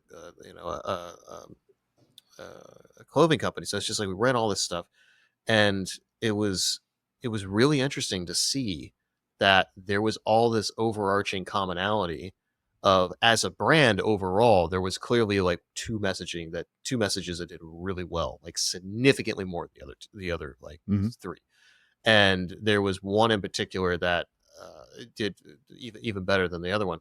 But that was the overarching theme. But there were a lot of sub areas, like certain types of products or certain genders that the other some other message just did significantly better. I mean, by a wide margin, and that was really interesting to me because then you could take that angle, and then the page that person was going through, you could then update the imagery and the messaging and whatever to affect that angle that was better for them. So let's say it's like the eco-friendly or sustainability angle. That one does really well for people that are looking for one product. Okay, well, let's make all the imagery be around sustainability. Let's make all the messaging be around sustainability. That's pretty simple. What if like all that was entirely automated and we had way more metrics to do that, and then it's all generated on the fly? Like, whereas, like, for example, you could have it running all these tests. You could even have like 10 different types of 10 different types of images or text or whatever, and then all that stuff is assigned. So when somebody clicks on that specific ad type, it goes to that specific landing page, and everything is customized. Even like the email journey, like somebody signs up for an email newsletter, like that ad is different, and then the email flow that they receive, like the actual like you sign up for an email newsletter, let's say it sends you like 6 emails over the course of like 2 months or a month or something. That could be you know that could be different depending on what page you went on, and then what version of the page you went on, and then what ad you went on. Now let's take that a step further. What if all that stuff was actually generated in real time, and Hmm. all that stuff was curated based on its understanding of who you are and your preferences? And you use something like some crazy evolved version of Midjourney or something like that to actually change Mhm. the demographics or the environment of that imagery. So instead of it's somebody with the product who's some white dude in Vancouver or something, it's up in the in the whatever, it's like somebody that's in Manhattan, and they're a different gender, race, or ethnicity, or whatever. Mhm. So it's just like all that could be done completely customized, and at that point, you're just basically setting like the rules in the sandbox and saying, "Hey, these are parameters. Within the parameters, go." Yeah. Yeah, you're And just managing. yeah, and I mean, it's fucking crazy because once you do that, you are living an entirely subjective experience. Like, because think about that. That's not just an e-commerce company. Everything's going to be like that. Mhm. Everything's going to be tailored to you. And if we're going back to the dating thing, it's like it's basing that based on the inputs that you're giving it. And if you're being basically having all this stuff curated, you're being guided in that direction. It's all a self-reinforcing feedback Mhm. loop. Oh yeah, I mean, I mean, that curated experience is something that a lot of people are concerned about, like with TikTok, because Mm, the type of content that's being pushed to you is being curated by the system, and like, and the algorithm like doesn't always understand that, like, maybe I was slightly interested in this topic because um, I heard something on the news, or my friend told me about it, and I was interested in watching a video. Now the system goes, oh, they really like this type of content, and then it just starts flooding you with that type of content. um, yeah. like in 2016, I was watching a lot of like political stuff, and I had to just stop because it was like making me really upset. Um, and like, we've talked about this. I'm libertarian, so I'm like watching stuff on the left, I'm watching stuff on the right. What are they saying? Why are they saying that? Trying to understand, educate myself better about politics. And I just started realizing that like it was making me really angry. Mm, And so I was like, okay, I need to stop ingesting this. But like every time I'd open YouTube, it was like all these pundits, like my whole feed was just pundits that were screaming and yelling about this topic and that topic and this person and that person.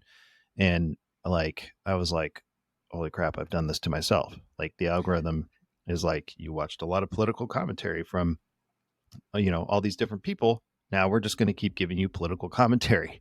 And it's yeah. like, if you don't stop yourself, or at least realize that like you are kind of, like you said, being funneled down into this data point of like somebody who's like, really into politics and really is into like, rage bait and things like that.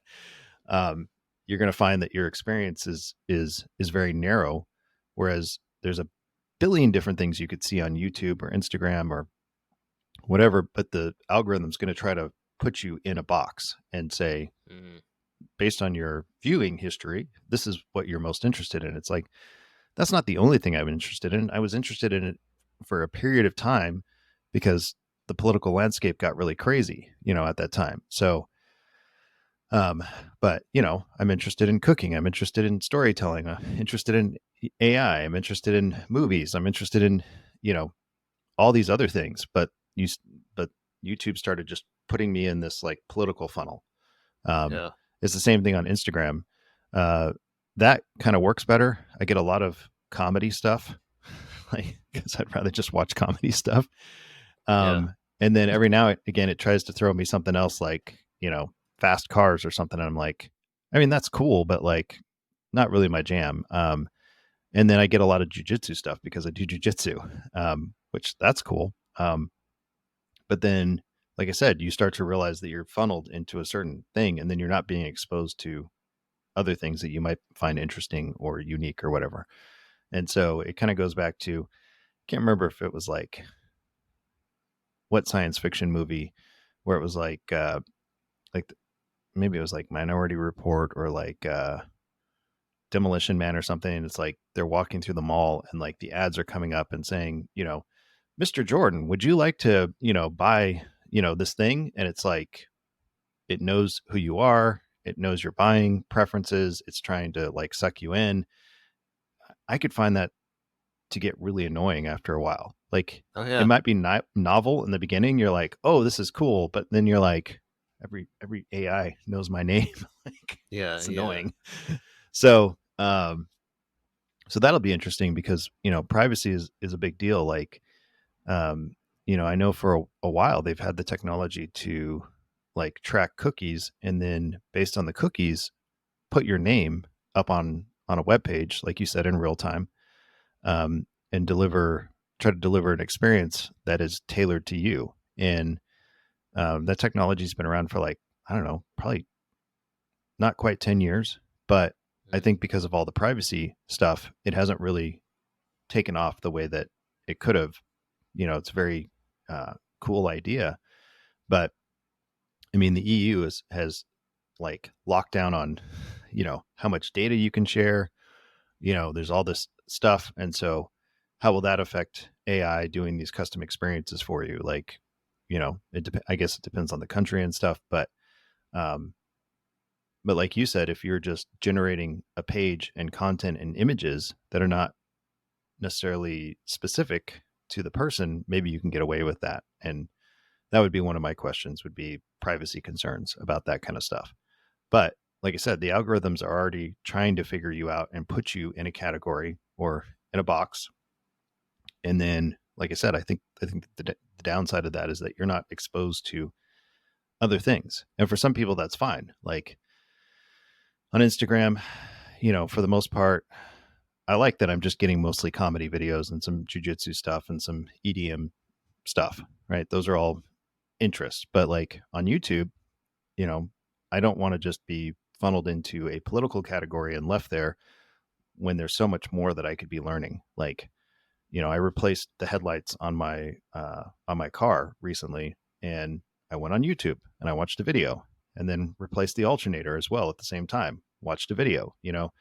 Um, I'm interested in philosophy. I'm interested in cooking. Like so.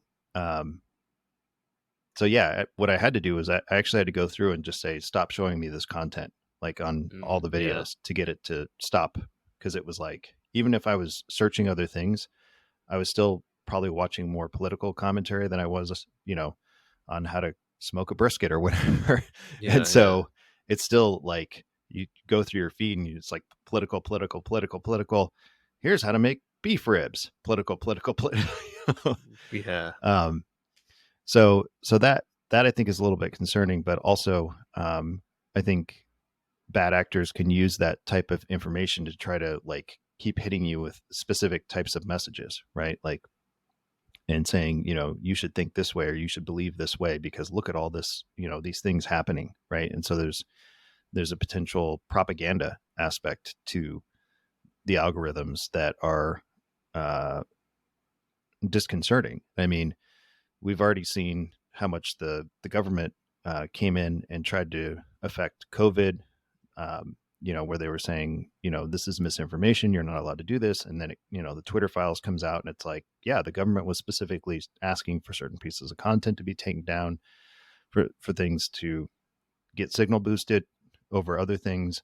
So that's a level of kind of manipulation, control, propaganda that we already know is happening with Twitter, and other people are making accusations that the same things are happening on Instagram and Facebook, and some of that we do know is true. So now we get down into the conspiracy hole of like, are these algorithms actually helping us, or are they trying to shape society in a certain viewpoint, right? Yeah.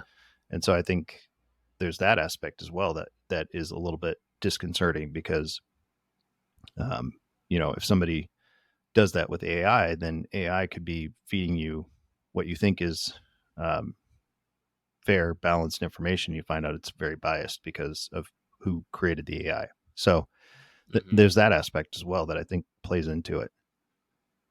For sure. I mean, you have that now with the curation and the essence of like Fox News, CNN, wherever you are on the political spectrum, there's people that are manipulating you and they're giving you a false, their version of what actually happened. So you're taking that in. I mean, there's so many people that, um, Well, and they're doing it through narrative.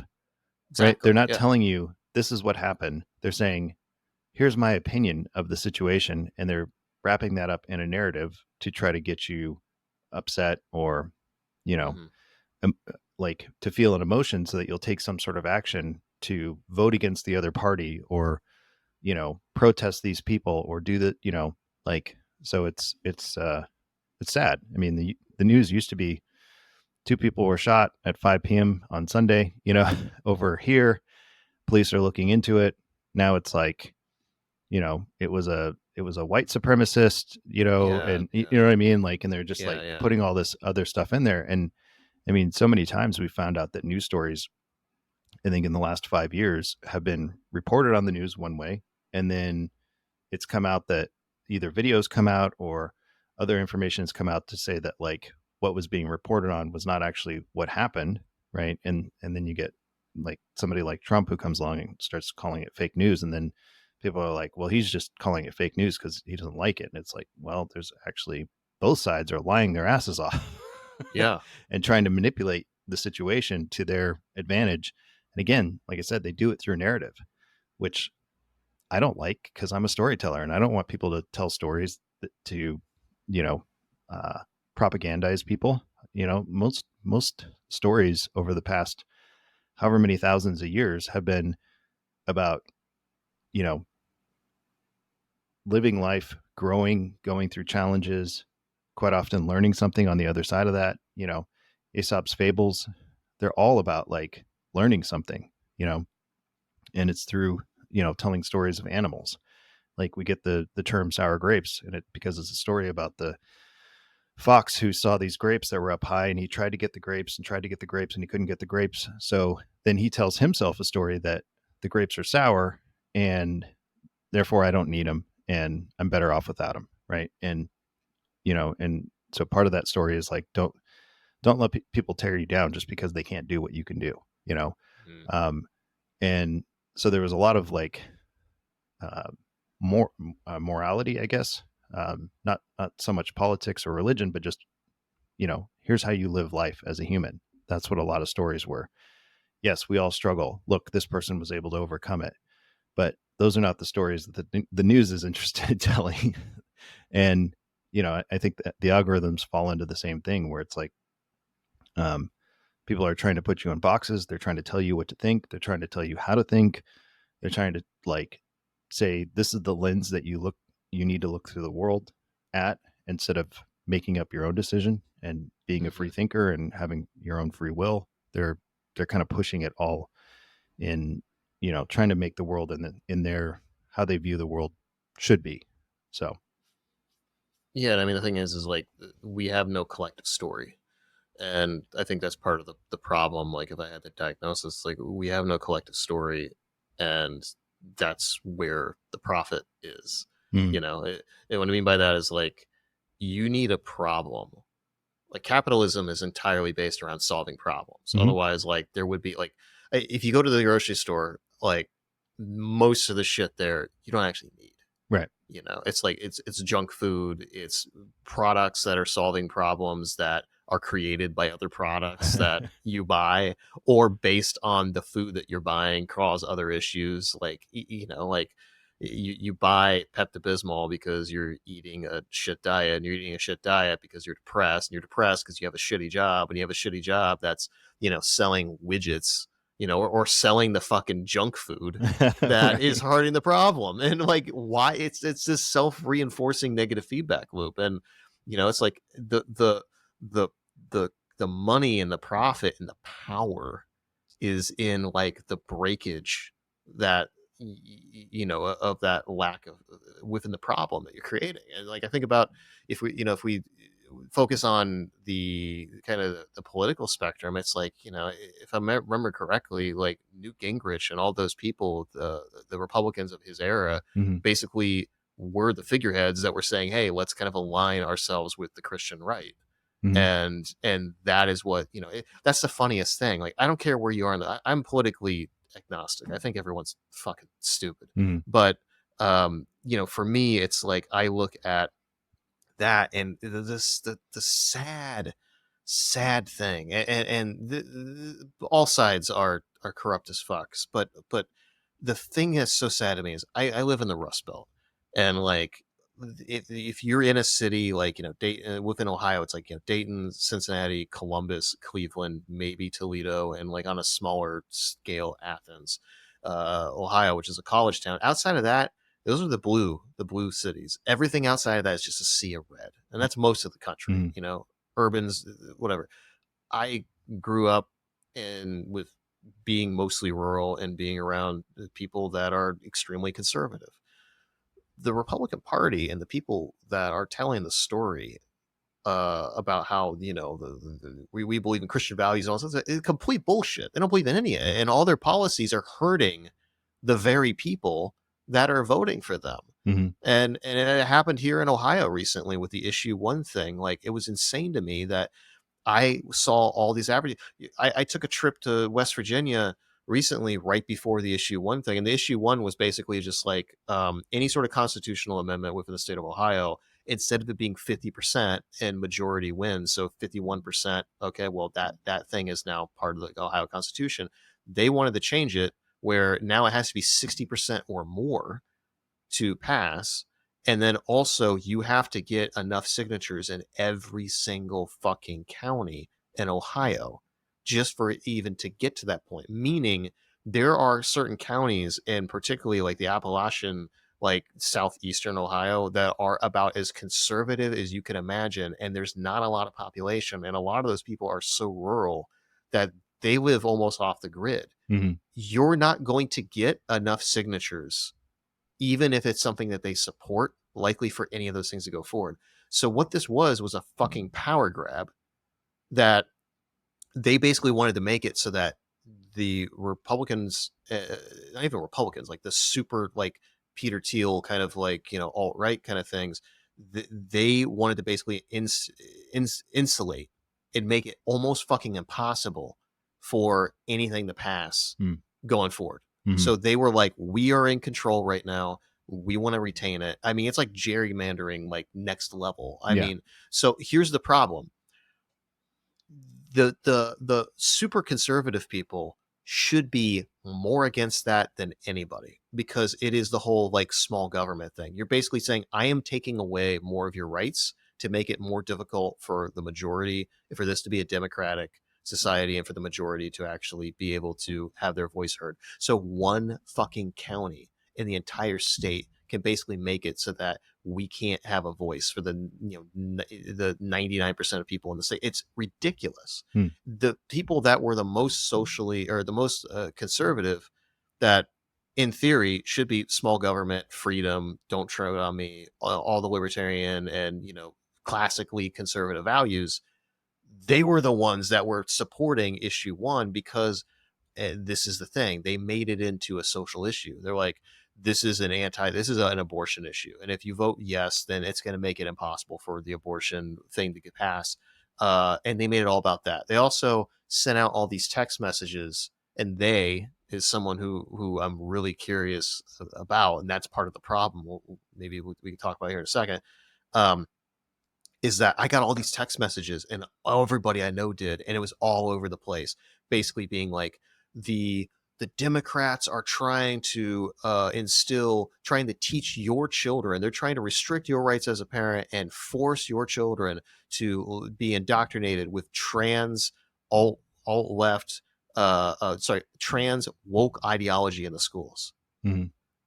That had literally nothing nothing to do with this. And this wasn't just like JD Vance was fucking like and the in-office politician was actually like saying all this shit, like Mhm. was like encouraging it. So it's like, this is insane to me, the amount of gaslighting that's happening. And it broke my heart driving in through the rural side of Ohio on the way to West Virginia when I took this trip, just seeing all these people like, vote yes, protect our Constitution. And it's like, no, brother, sister, no.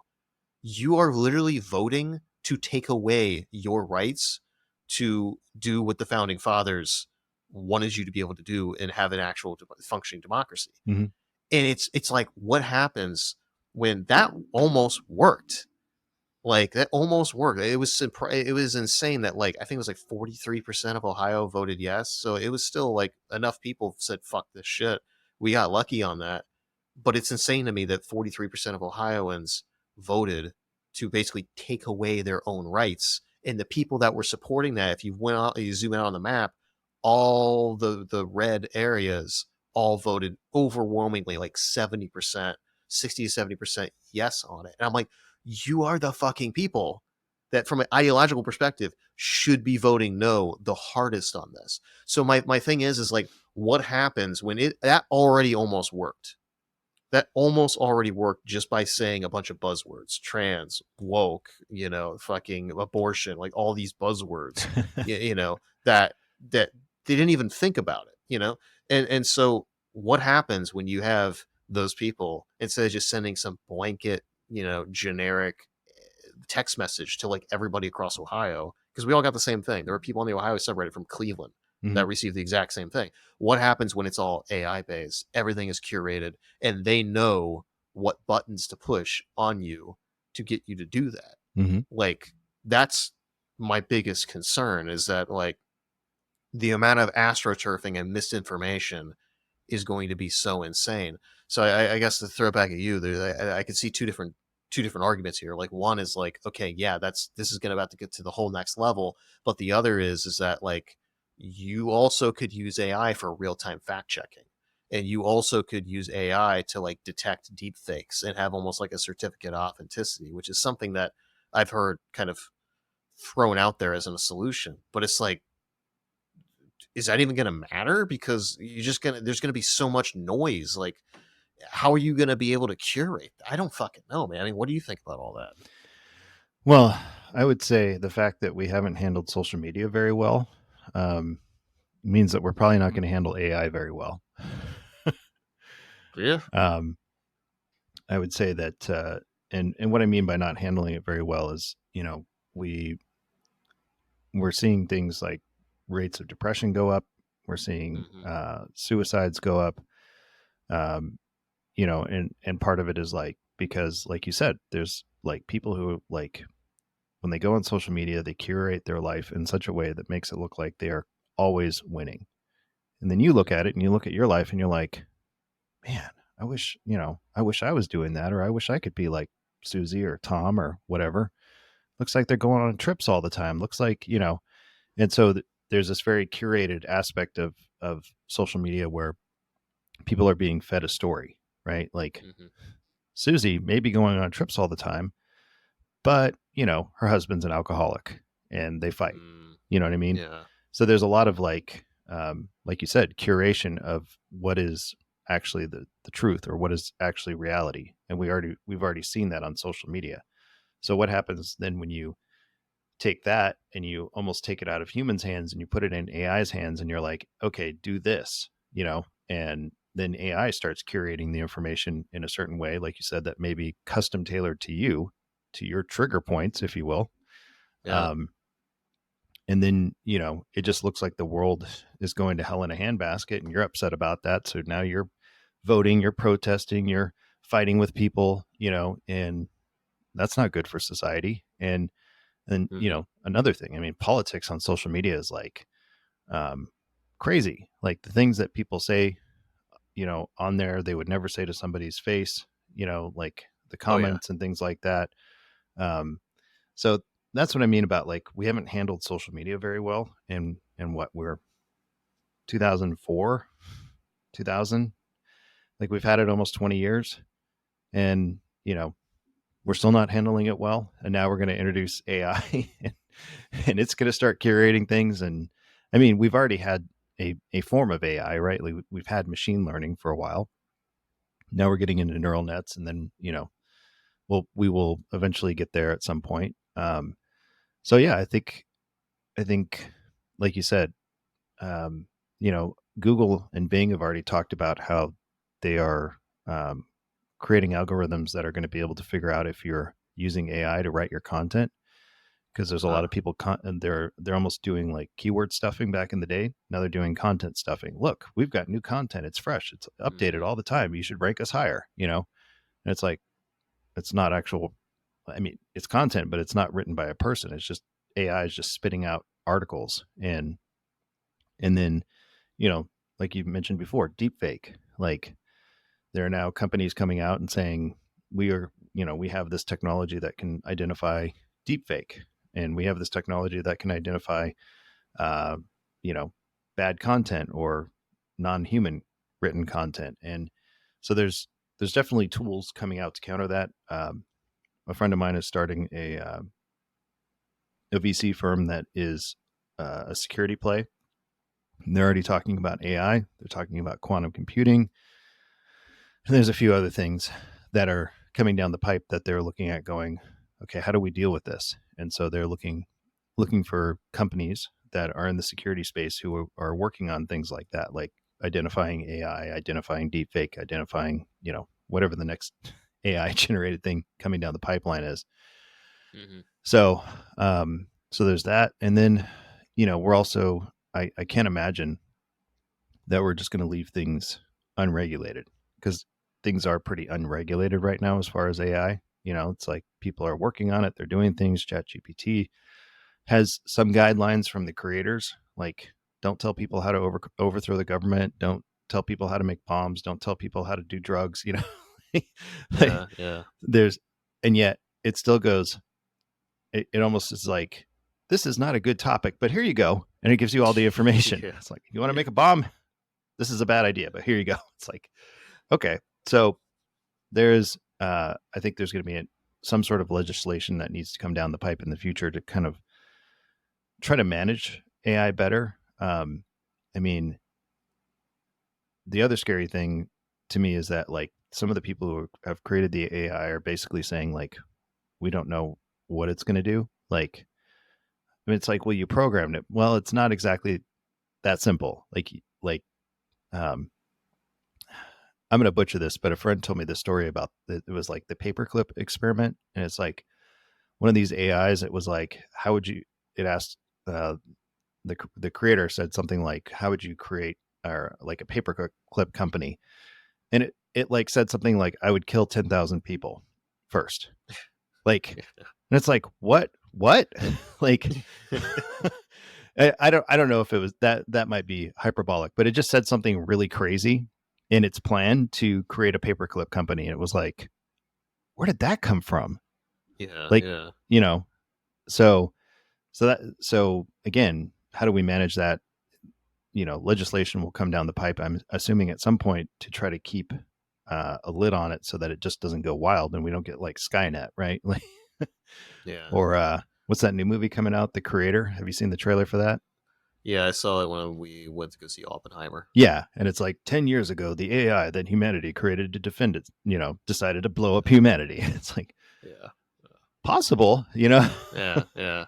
It's a um, weird choice using a remixed Journey song for the fucking trailer. It was very confusing. But anyway, as a libertarian though, like, how do you just talking about like regulation and like, the kind of the need for that? Like, how do you kind of how do you track, I guess, like, hey, they need to be able to have the freedom to be able to develop this thing, and you don't want to overregulate, but also, like, this is one of those cases where, like, completely unchecked, you could have a runaway effect where that it could get scary really fast. yeah, well, as a libertarian, I see laws and rules as guidelines to, Mm, but not like, the authoritarian sees laws as a way to control, right? mm, Um, and I don't think that's good. And um, so I see it as, well, like we've talked about this, I think, in the past. Like, if you tell a creative you can do whatever you want, they like freeze and panic because there's too many options. They don't know what to do. So you need to mm. give them like a brief and say, here's what we're looking for. And so that's kind of how I see laws should be used.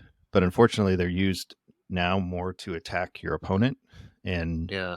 or attack your opponent's base than they are to actually help society. So, or that goes into a whole conversation about how I think our judicial system is just totally screwed up. I mean, Oh, for sure. we see we've already seen certain things happen where like certain government bodies are going after certain individuals because of this thing and that thing. And it's like, it's not because they necessarily did something wrong. It's just they don't like that person, you know? Yeah. So, so that's where I'm saying like the law shouldn't be used to control people or try to harm people. It should be there to help guide us. Like, murder is bad, right? Like, generally, we all agree on that. Although a lot of people now are like, so and so should be There's a lot of killed, you know? yeah. There's a lot of edgelords out there. Yeah. So that's, I think that's a good guideline. Don't kill other people. Great. Now we can all feel a little bit safer in society because it's not okay to kill people, right? Like, um, but and you know, I see AI as needing some sort of rails to be like, hey, you can do all this stuff, but you shouldn't be doing this other stuff, right? Like I said, telling people how to like make bombs, like and that becomes a tricky thing because you can argue what about freedom of speech, Yeah. and like you were talking about how like all the Republicans in Ohio are like voting for this thing you wouldn't think they would go for, and you're hearing more and more people on the left saying we shouldn't have free speech. And it's like, but you guys were the free speech guys back in the 60s when the Republicans were trying to shut it all down. And now you guys want to shut the free speech down. And it's like, it's so weird. Neither of this. I hate the fact. I hate the binary view, but I mean, unfortunately, that's what the cards that we currently have on the table. But like, neither of the parties, the cognitive dissonance on both sides is fucking insane. Yeah. Like, they don't actually represent what they on paper say that they represent. I mean, it makes no fucking sense. Oh yeah. It Look at people's voting record. I yeah, believe in this thing, and then they vote against it constantly. yeah. And It's madness. I don't know. I from the outside, I'm just utterly confused by it. I mean, I kind of get it in the essence that like I can analyze it and kind of deconstruct the why, but just as a human being, I'm just like I don't get it. I don't know. Maybe it's because I've kind of been an outsider most of my life, but I just it's crazy to me. yeah, well, I mean, I guess we're a little bit on the politics lane anyway, but I think if we made lobbying illegal, that would change I'm right there with you, a man. lot of things, right? Because then the politicians would actually have to make decisions for themselves instead of making decisions based on how much money they're going to get from this group or that group. I think Mm-hmm. that's what's shaping a lot of the law. And so if we came in and said, you are not allowed to take money, like you can, when you get out of office, you can go take money for a speech. You're not even allowed to take money for a speech, right? From this place or that place. Like you're a public servant. Go serve the public, right? Like, Yeah. and so I feel like a lot of these decisions are being um, pushed by people out, corporations and whatnot that, they want to like, and it's so funny because it's like one company's like, save the planet, pass this law. The next company is like, it's okay to pollute the planet, pass this law. Like, Yep. and so Fucking Nestle. instead of like the politicians sitting down and going, what's the best thing for my people, and Mm-hmm. then having to vote just on that, not vote based on money they're getting from these different companies, associations, nonprofits, um, they'd actually have to make decisions for themselves and like I said, not vote based on who's giving them $1 million in their campaign or whatever. Okay, the thing is, like, we're totally disconnected from, like, I don't really think that the average politician really actually gives a shit how much their constituents, like, actually agree with them or like them or respect them or support them, in the essence that, like, they don't want any sort of, like, media drama happening that would kind of out them. But largely it seems to me that, like, you've got one party voters for the most part that are just across the board checking anything that has an R or a D next to it. Yeah, it's And tribalism. like exactly. So like these politicians, they no longer have an incentive within a certain reason. They no longer have an incentive to give a shit about the voting public because we no longer have unions. That was kind of the balance, is that you'd have, special interests that were representing the people. You would have these unions that would pull together their resources and use that to kind of balance out the corporations and, whatever fucking dark money situations. The unions are completely just fucking deflated for the most part in most industries. There are, exceptions like what's happening in Hollywood right now, but for the most part, like, unions don't have a lot of collective power. And so Well, you've and got part of these. that comes down to a lot of overreach, where like I get the idea of why a union is formed and why people needed them, like in certain industries they were basically being paid slave wages and treated like slaves. And people had to Mhm. get together and be like, this is not okay. But then now, like I said, like with the Hollywood thing, it's like we want eight writers minimum. And it's like, well, that doesn't make sense. And so I think that's an overstep on their part. And you know, uh, like a perfect example of this is when Reagan dealt with the traffic controllers. They came. They said, we have a stressful job. We should get paid more. And they went to the bargaining table. They agreed on an agreement. And then they came back and they said, we want something like 7 times more. And the administration at that time said, no, you're already making twice whatever any other, or we're giving you twice as much as any other union in the government has right now. Then they came back with something like 50 times more. And Reagan said, no, you guys made an agreement. If you're not in your job in 48 hours, you are going to be fired. Like, so again, that's where, like with anything, there's balance, right? Like, let's get together because we're all being mistreated. Great. Like they're talking about the visual effects people in Hollywood getting together and starting a union. And it's because they're being worked to death. Like, Yeah. and you can see it. Like you watch some movies now and you're like, why is the green screen so terrible in this? Like it's 2023, like not 1998 with like Jurassic Park. And it's because they're being thrown all kinds of changes at the last minute. They're working like 14-hour days. They're not getting paid anymore for the extra time. So I get that. Like, yeah, you're being mistreated. Make a union. Try to, get a group of people together to say, this is not okay. But then, like I said, with the air traffic controllers, where it's like, yeah, we agree to your deal. You're going to pay us twice what everybody else is getting. But now we've decided to change our minds. Now it's 7 times. Now it's 60 times or whatever it was. Like you can watch the speech. Just do Reagan traffic controller on YouTube. You'll find it. Um, so that's that's where things can, I guess, go off the rails, if you will. You said something earlier that I was trying to remember because I had a thought on that too. That we were talking about tribalism and um, Tribalism, kind of AI, self-selecting, yeah, so many things, incentive, right? You're like, lobbying. it's Yeah, been two like, hours. So which one of the 50 topics did you mean? yeah. Um, let me Is see. there anything you want to talk about that we haven't talked about yet?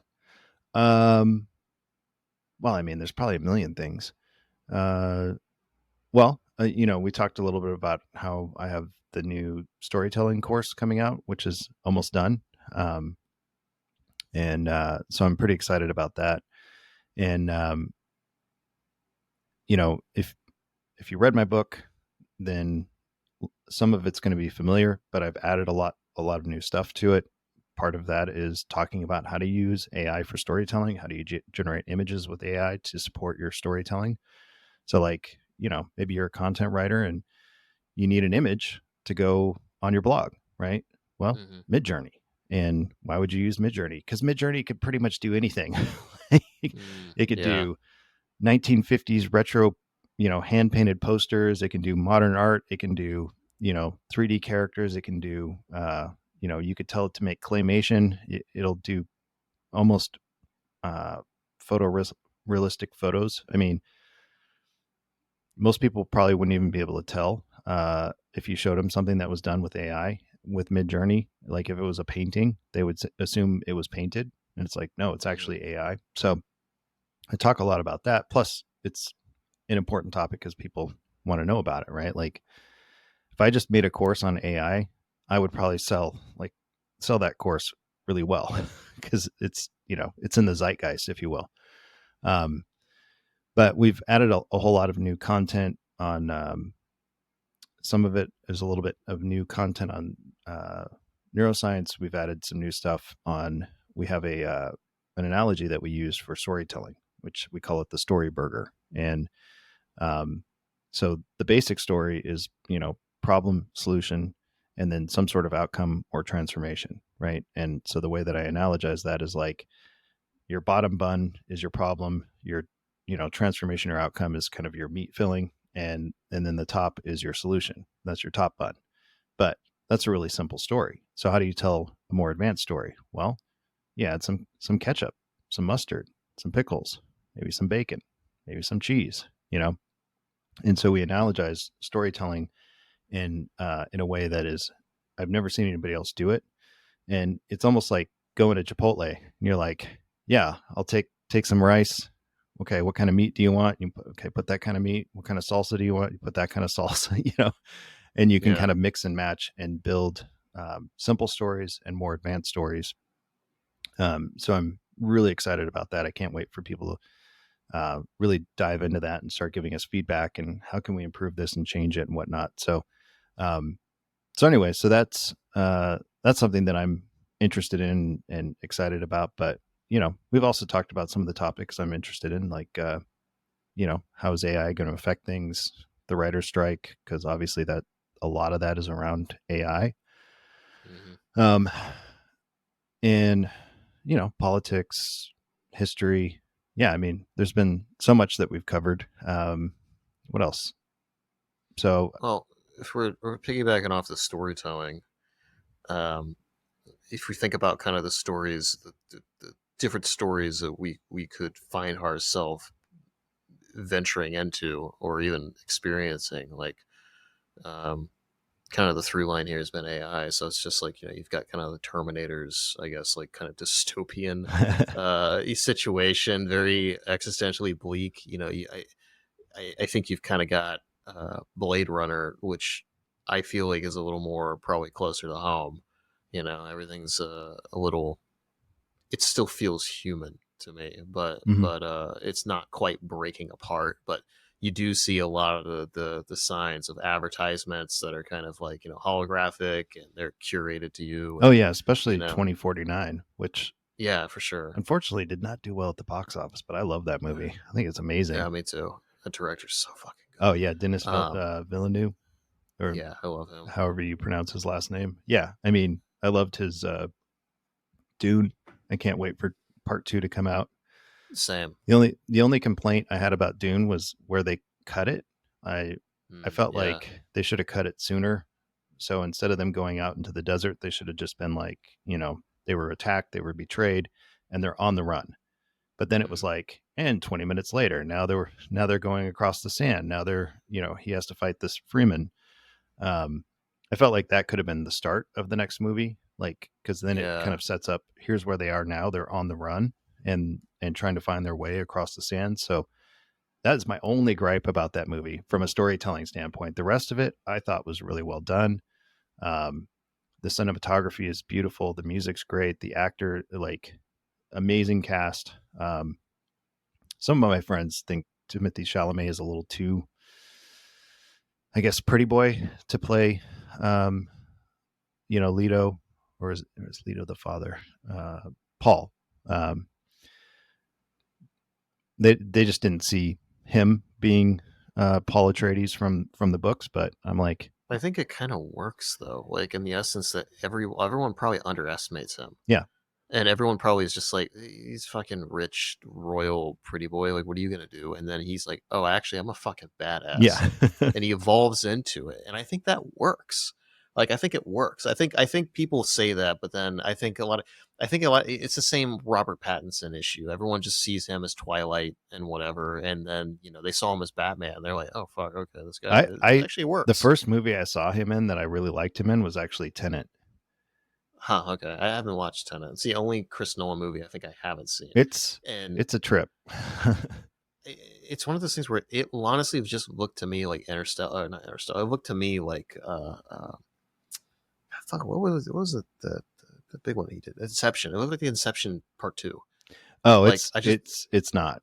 Um, it's a so it falls in the category of time travel, but it's not really time travel. It's like mm, it's like its own subgenre of time travel. It's like time reversal, like is the best way to mm, put it. So, um, just like I loved watching the special features on it. Like, how did they film these scenes? Because there's so many sequences that are actually going backwards, and you're like, wait, how are they all going backwards? Well, all this other stuff's going forwards. Is that like 3D or something? And it's like, no, they actually filmed the sequence backwards and then played it forward, or mm. or vice versa. And so, David Lynch used to do that.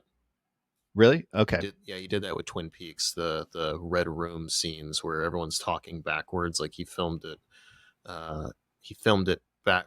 Well, they're kind of talking backwards. They're talking forwards, but it's like super weird. So he had everyone say the lines backwards, and then he reversed it. Hmm. So everything has this weird dreamlike quality where it's like, uh, yeah, next time you see me, it won't be me, and it sounds super off, and it's just because they filmed the shit backwards. Yeah. So So that's I what they love it. do a lot in Tenet is they have whole action sequences that are done that they had to practice over and over and over to do them in reverse so that they could run them forward so that other things potentially around them would be going backwards and vice versa. Mm, Um, so it's almost like if somebody had like a scrubber, like a fast forward or rewind button, but then they yeah. isolated it around specific things, then and then they started controlling it that way. It's a trip, dude. Like the physics of how it all works is pretty wild. There is a little bit of a time travel element uh, in it because by the end of the film, you realize that two characters have actually known each other for a long time, but in the future, but where they are currently, they've just gotten to know each other. And yeah, so it's a head trip. Like it, I think you would like it because it makes you think pretty hard. Like, Yeah, I mean, conceptually, I love Chris Nolan. Conceptually, it's something that I think I would like. I think there's a time there's just so when it came out, I think there's just so much going on in the world of my life, and when I saw it, I'm like, this smells like Inception. Like just from the trailers, mhm. I'm like, it just kind of, and I'm just like, I don't, I just like Inception is one of those movies that like I thought was brilliant, but I just have no interest in rewatching it. I don't know Yeah. why, but I could rewatch like Memento, I could rewatch The Prestige, Hmm. but like I just, Dark Knight, Batman Begins, Dark Knight Rises, I'm okay not watching really again. I love Bane, just for the impressions and whatever, but that was definitely his weakest of the trilogy by far. But um, it's really interesting because the Oppenheimer, I'm like this. Somebody on Reddit put it so well. They're like, Oppenheimer this is what I thought Christopher Nolan would, the kind of filmmaker Christopher Nolan would become, and the kind of film he would work on after Memento. Mm. Like he's like, I watched Memento. This is the kind of director that I thought he would become, but then he kind of veered off into Dark Knight, Hmm. Inception, like all these like Interstellar, these like big budget, very large movies. And that's not like I always kind of expected him to be more in line with kind of Aronofsky and a little more gritty and a little more small scale and everything. So I personally like I hope he continues on this direction personally rather than continuing down the kind of Interstellar Inception kind of route. Like I think he's done those types of movies. Like they just don't really interest me much anymore. Like they're technically really impressive. But it kind of feels like one of the latest seasons of Rick and Morty where it just seems like Dan Harmon and the writing crew, like they're just bored.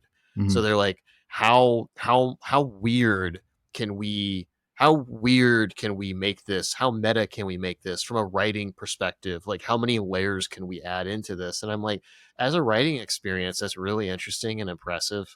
But as a viewer, I'm like, okay, I get what you're going. I get what you're doing with this, but it's just not that. I don't know. Hmm. Um, So yeah, I don't know. I'm curious to see where it goes. But on movies, what where do you think we're going? Like, do you think it's more Terminator kind of shit? Do you think it's more Blade Runner? Like, is there any like what depiction do you think, as far as like pop culture kind of depiction of the future, do you see kind of playing out? Oh, I don't know. I actually talked with my friends about this weekend. I said, I don't want to be doom and gloom. Like, so Oppenheimer, this is a perfect example, right? Like, we created the ability to destroy the world.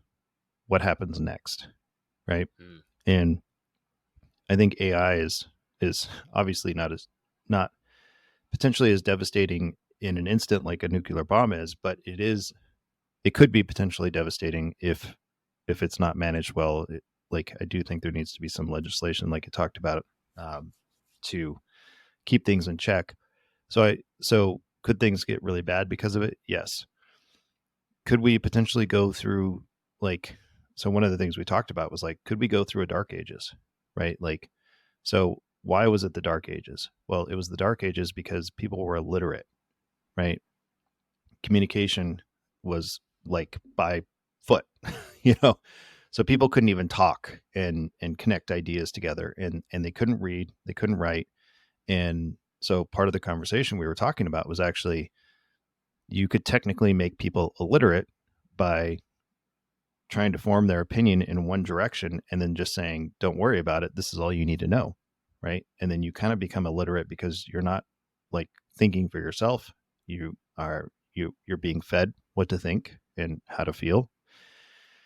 And then because of that, humanity just kind of is being controlled to a certain degree, because everything back then was like, serfs and kingdoms, and and it wasn't until the Enlightenment that people started going, oh, wait, there's a different way to see the world. There's a different way to think about things.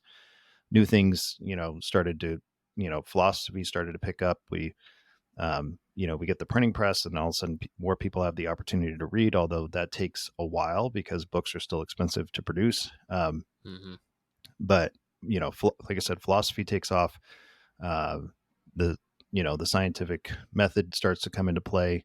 People are starting to question things and say, well, what if the world is really this way? What if it's not flat? What if it's, the sun is, you know, what if the sun isn't going around us, but we're going around the sun, like, and questioning Yeah. things. And so it's entirely possible that like the world doesn't get destroyed, by AI, but it just gets controlled to a degree that people almost become illiterate in their ability to think for themselves. And then they just become the controlled masses, which, to your point earlier, like, we already see that kind of stuff happening, right? Where the news reports something and everybody believes it, and then they get upset, and now we have, this thing happening, that thing happening, and it's just because they believe what they've been told instead of going, well, I don't know, maybe I need to learn more about this before I make a judgment call, Mm-hmm. and so Yeah. that is one potential. um, I do think with the displacement of jobs over the next 10 years, I think it's going to create disruption. And then the question is, you know, do we have anybody who can come along and say, well, we could create this industry, and somebody else to say we could create this industry, and somebody else to say we could create this industry? I don't know, like, with the amount of, it just seems like there's less and less free thinkers, and everybody just wants to get into a camp and join that tribe and just go along with whatever the tribe says instead of thinking for themselves, whether they're left or right. Mm-hmm. So I think that's a big problem. Whereas I think, at the turn of the century, we had a lot more free thinkers and, you know, creatives and entrepreneurs that looked at the landscape and saw opportunity. I don't know if we have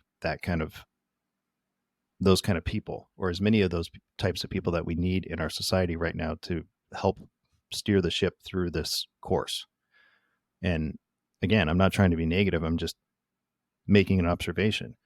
But Do you feel like that So let's say like more historically, like the people that had a platform typically were people that stood out, that had either they were really good at articulating things, like they were a newscaster or interviewer or whatever, or they had a very unique viewpoint, or they were in a position of power and authority, so they stood out, right? Hmm. But now with social media and the kind of democratization of online and everything else, the masses have uh, basically like kind of drowned out. The signal to noise ratio has massively skewed in the other direction, Hmm. where so now it seems like there's less people that are free thinkers and have nuanced perspectives. And I don't know. I could see that being the case and us having just as much or even more free thinkers.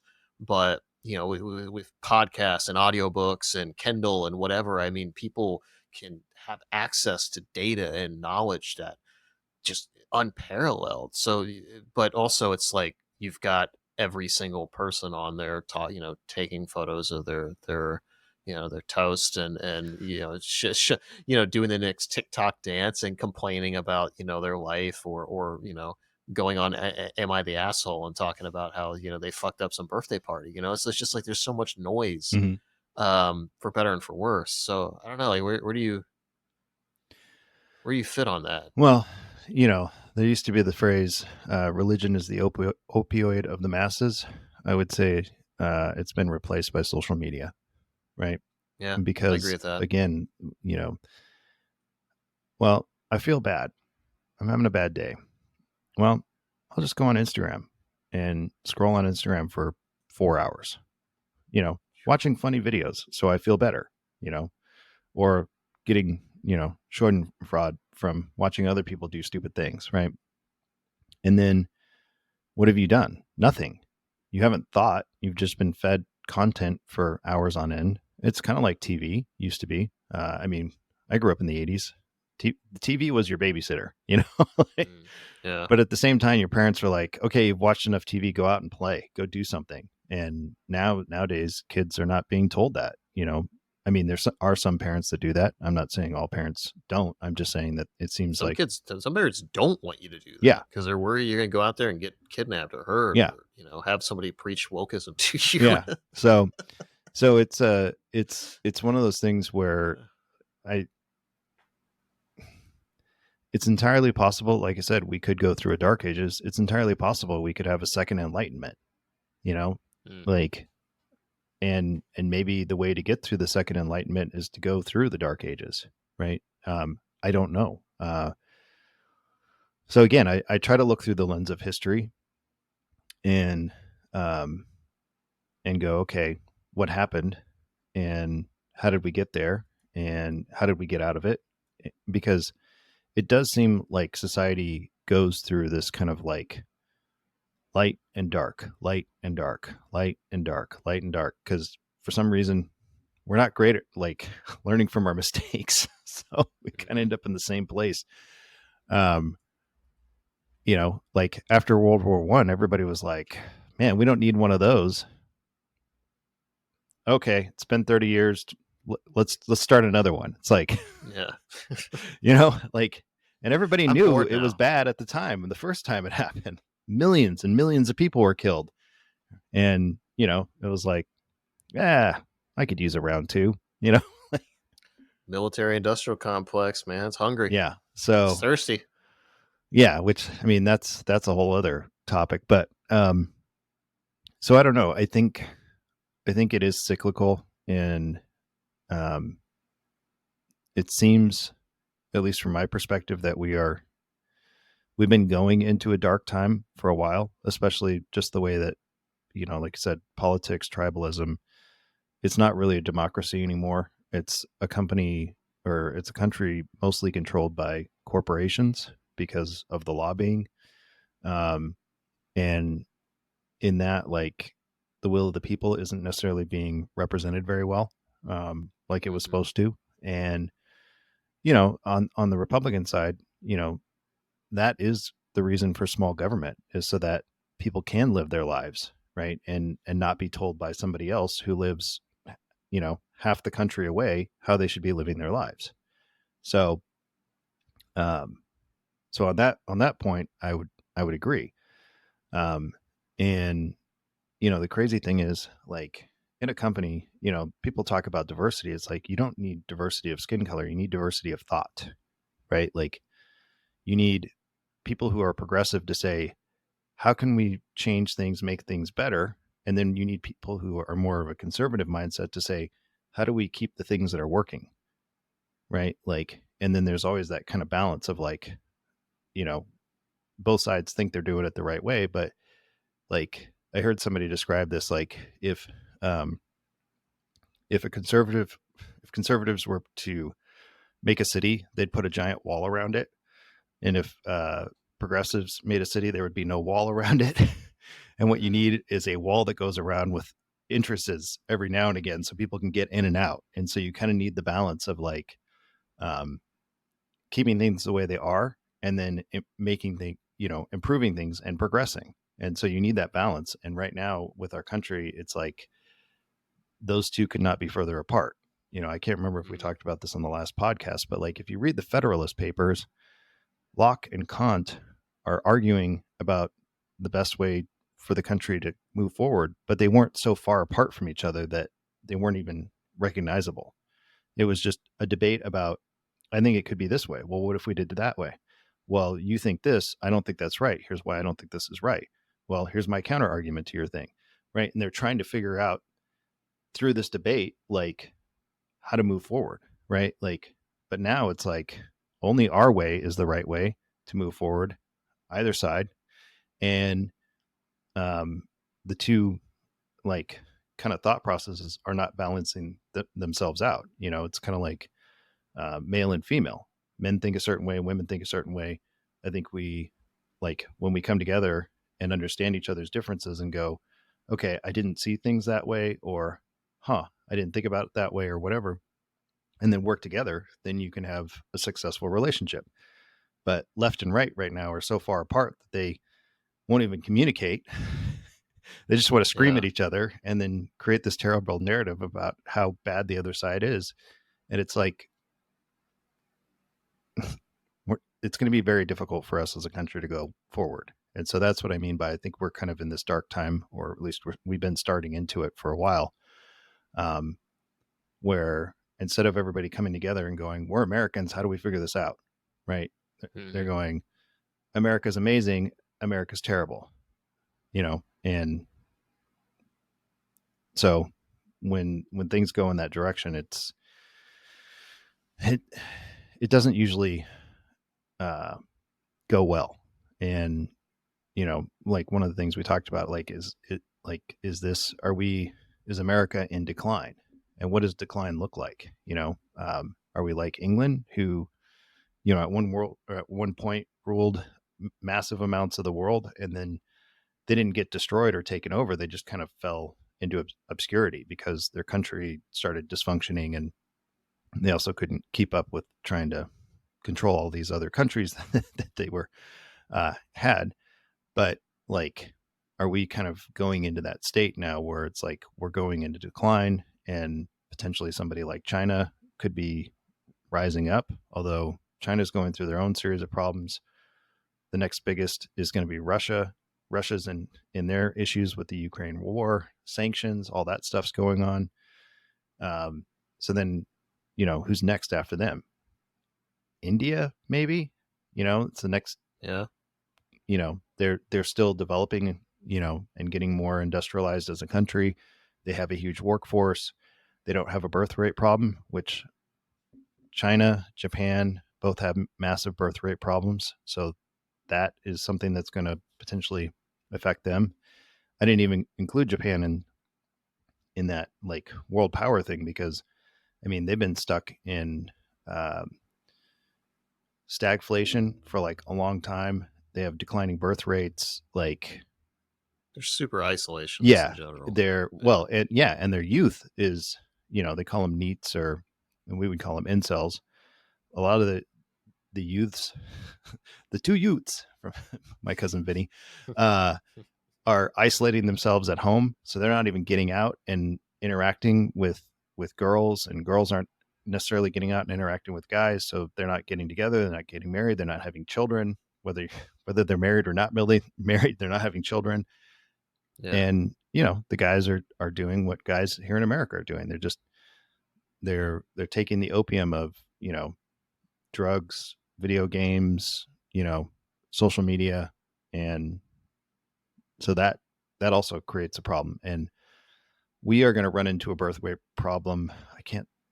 I don't know if it's like in 20 years, or somebody could probably fact check me on this, but I've watched several videos about like that we are also going to run into this problem where we have more older people and less younger people.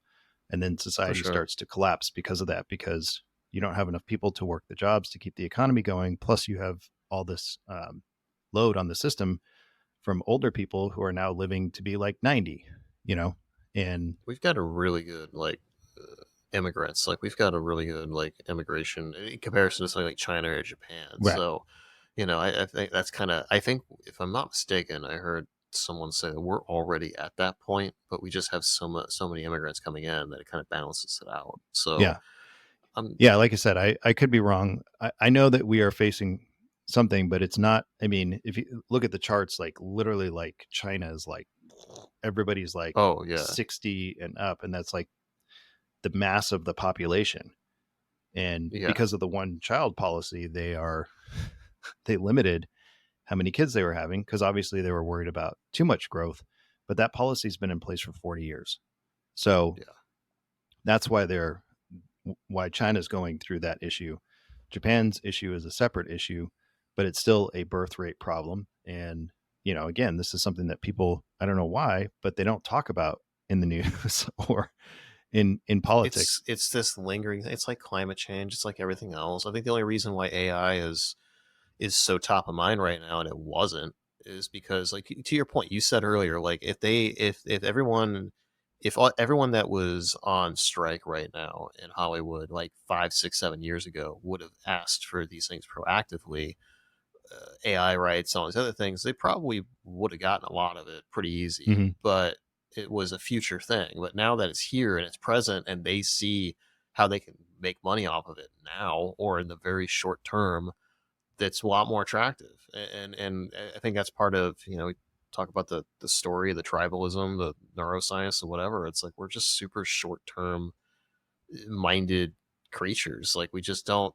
anything that's like long term we just can't do. And that also has to be with like, is it even relevant to them? If you're fucking like Mitch McConnell, like the turtle man himself, like do you give a fuck about climate change 30 years from now? No, Like maybe you care about it in the essence about your kids and your grandchildren. That dude seems like a sociopath, so I'm not even fucking convinced he cares about his kids. But I mean, dude, if he has kids, I don't know. he's But like, I'll like just build a complex. Everybody come live with me.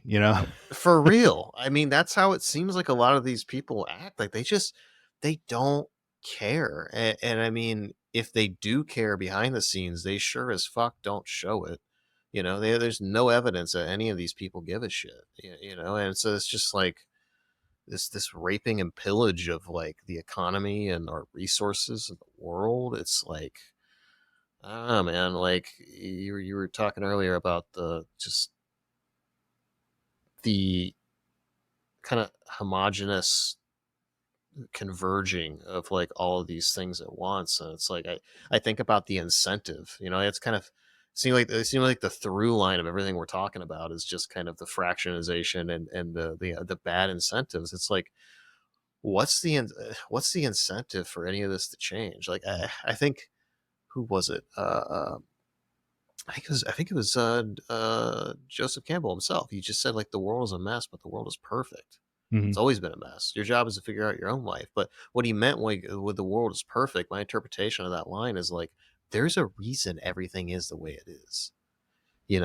Because the incentive models have done it. You think things are fucked, they might be fucked, but either there's a lot of shit that you don't know that's behind the scenes, that's industry specific or whatever that you're not aware of, or or B, there's a lot of incentives that benefit people that have the power to do it, and they sure as fuck don't want anything to change. Yeah. So it's not, Well, and you know. and sometimes the road to hell is paved with good intentions.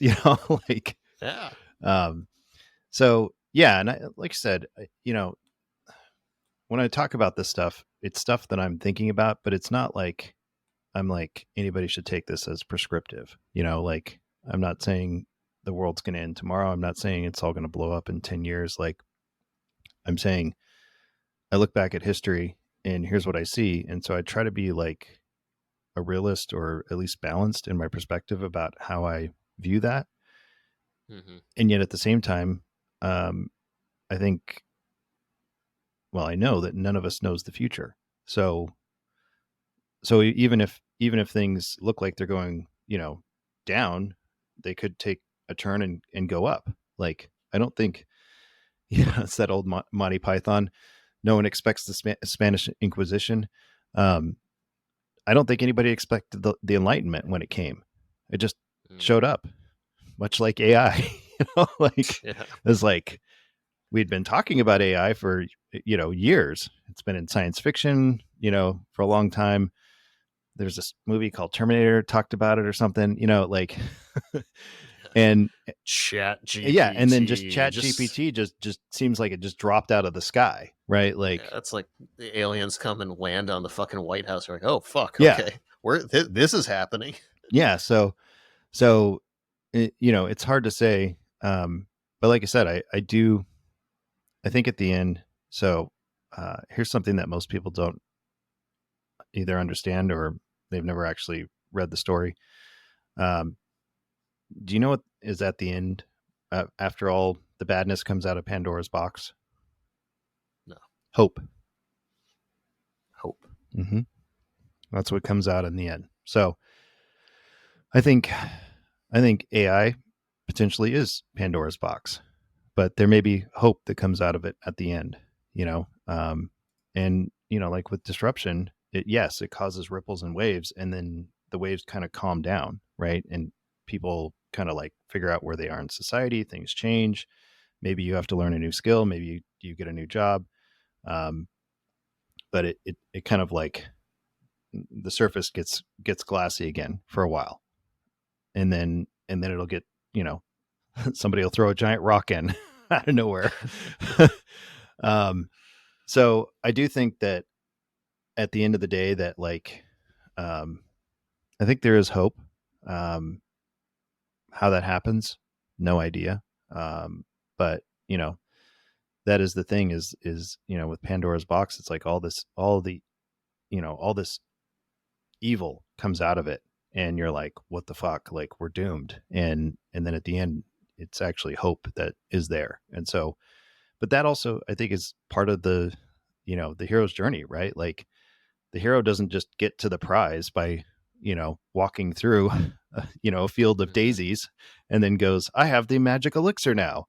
No, they Yeah. have to go through trials and tribulations to get there. They have to overcome a villain. They have to struggle.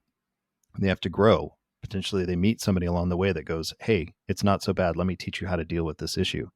And then the hero gets stronger, and then the hero is able to overcome those challenges. And then on the other side of it, through that process, there's transformation. And on the other side of it, um, there's life and death is actually kind of how the hero's journey ends. Some heroes perish in the story, and some heroes are reborn through the story, right? Like, um, maybe they've gained some new ability, or Prometheus gets fire from the gods and gives it to humanity and says, now we can harness fire for ourselves, and just like the gods do.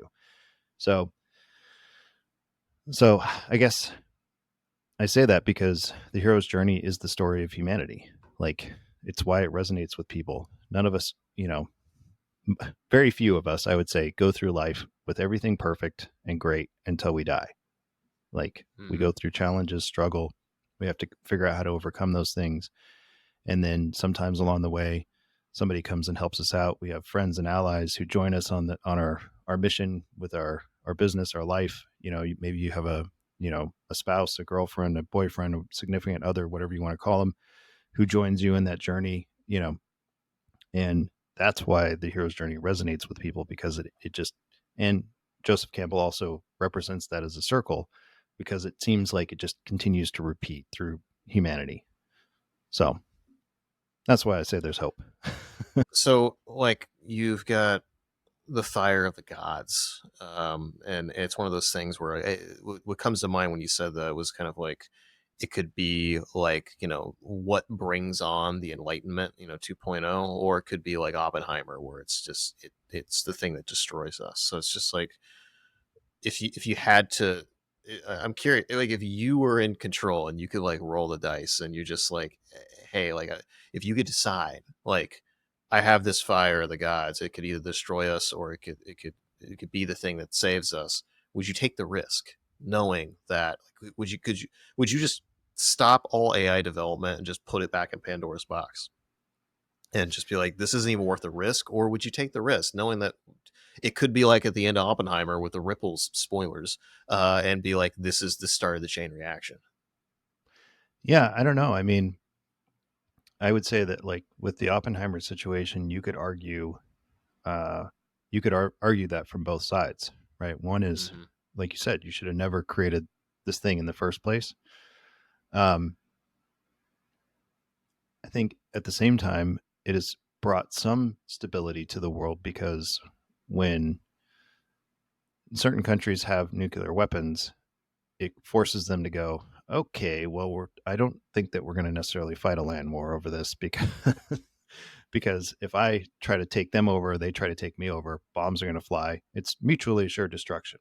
Mm-hmm. Um, so interestingly enough, the historical perspective. So I read a lot about.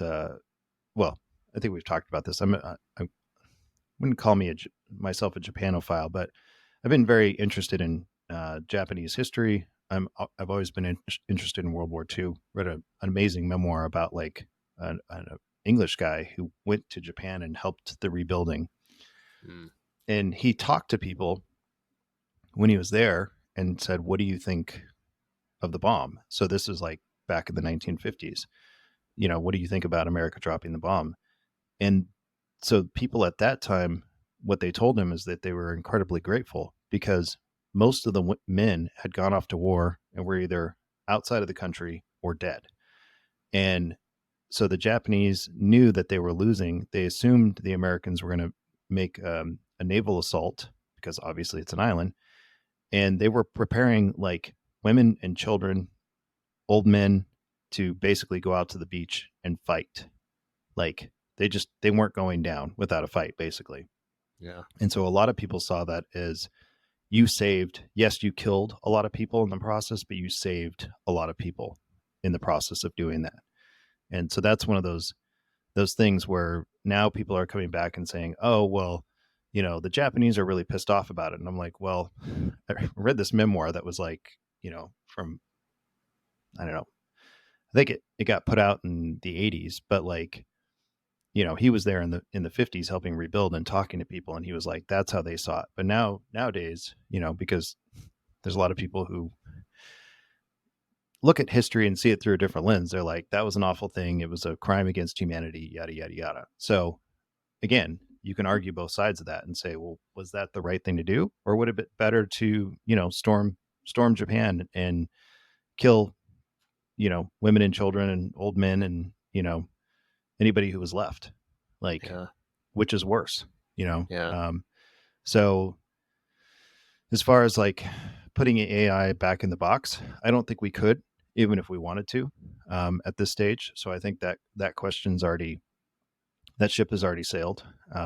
And so now it's just a matter of um, how do we manage this new technology that we've created so that it doesn't destroy humanity, much like the bomb, which, in their case, it was lock it down and only the US had it for a while, and then other governments figured it out, and then it just kind of proliferated. But like I said, it also kept a lot of countries at bay because it was like um like, and that's the interesting thing about like the Ukraine war. Like Russia's like, well, I can go attack Ukraine.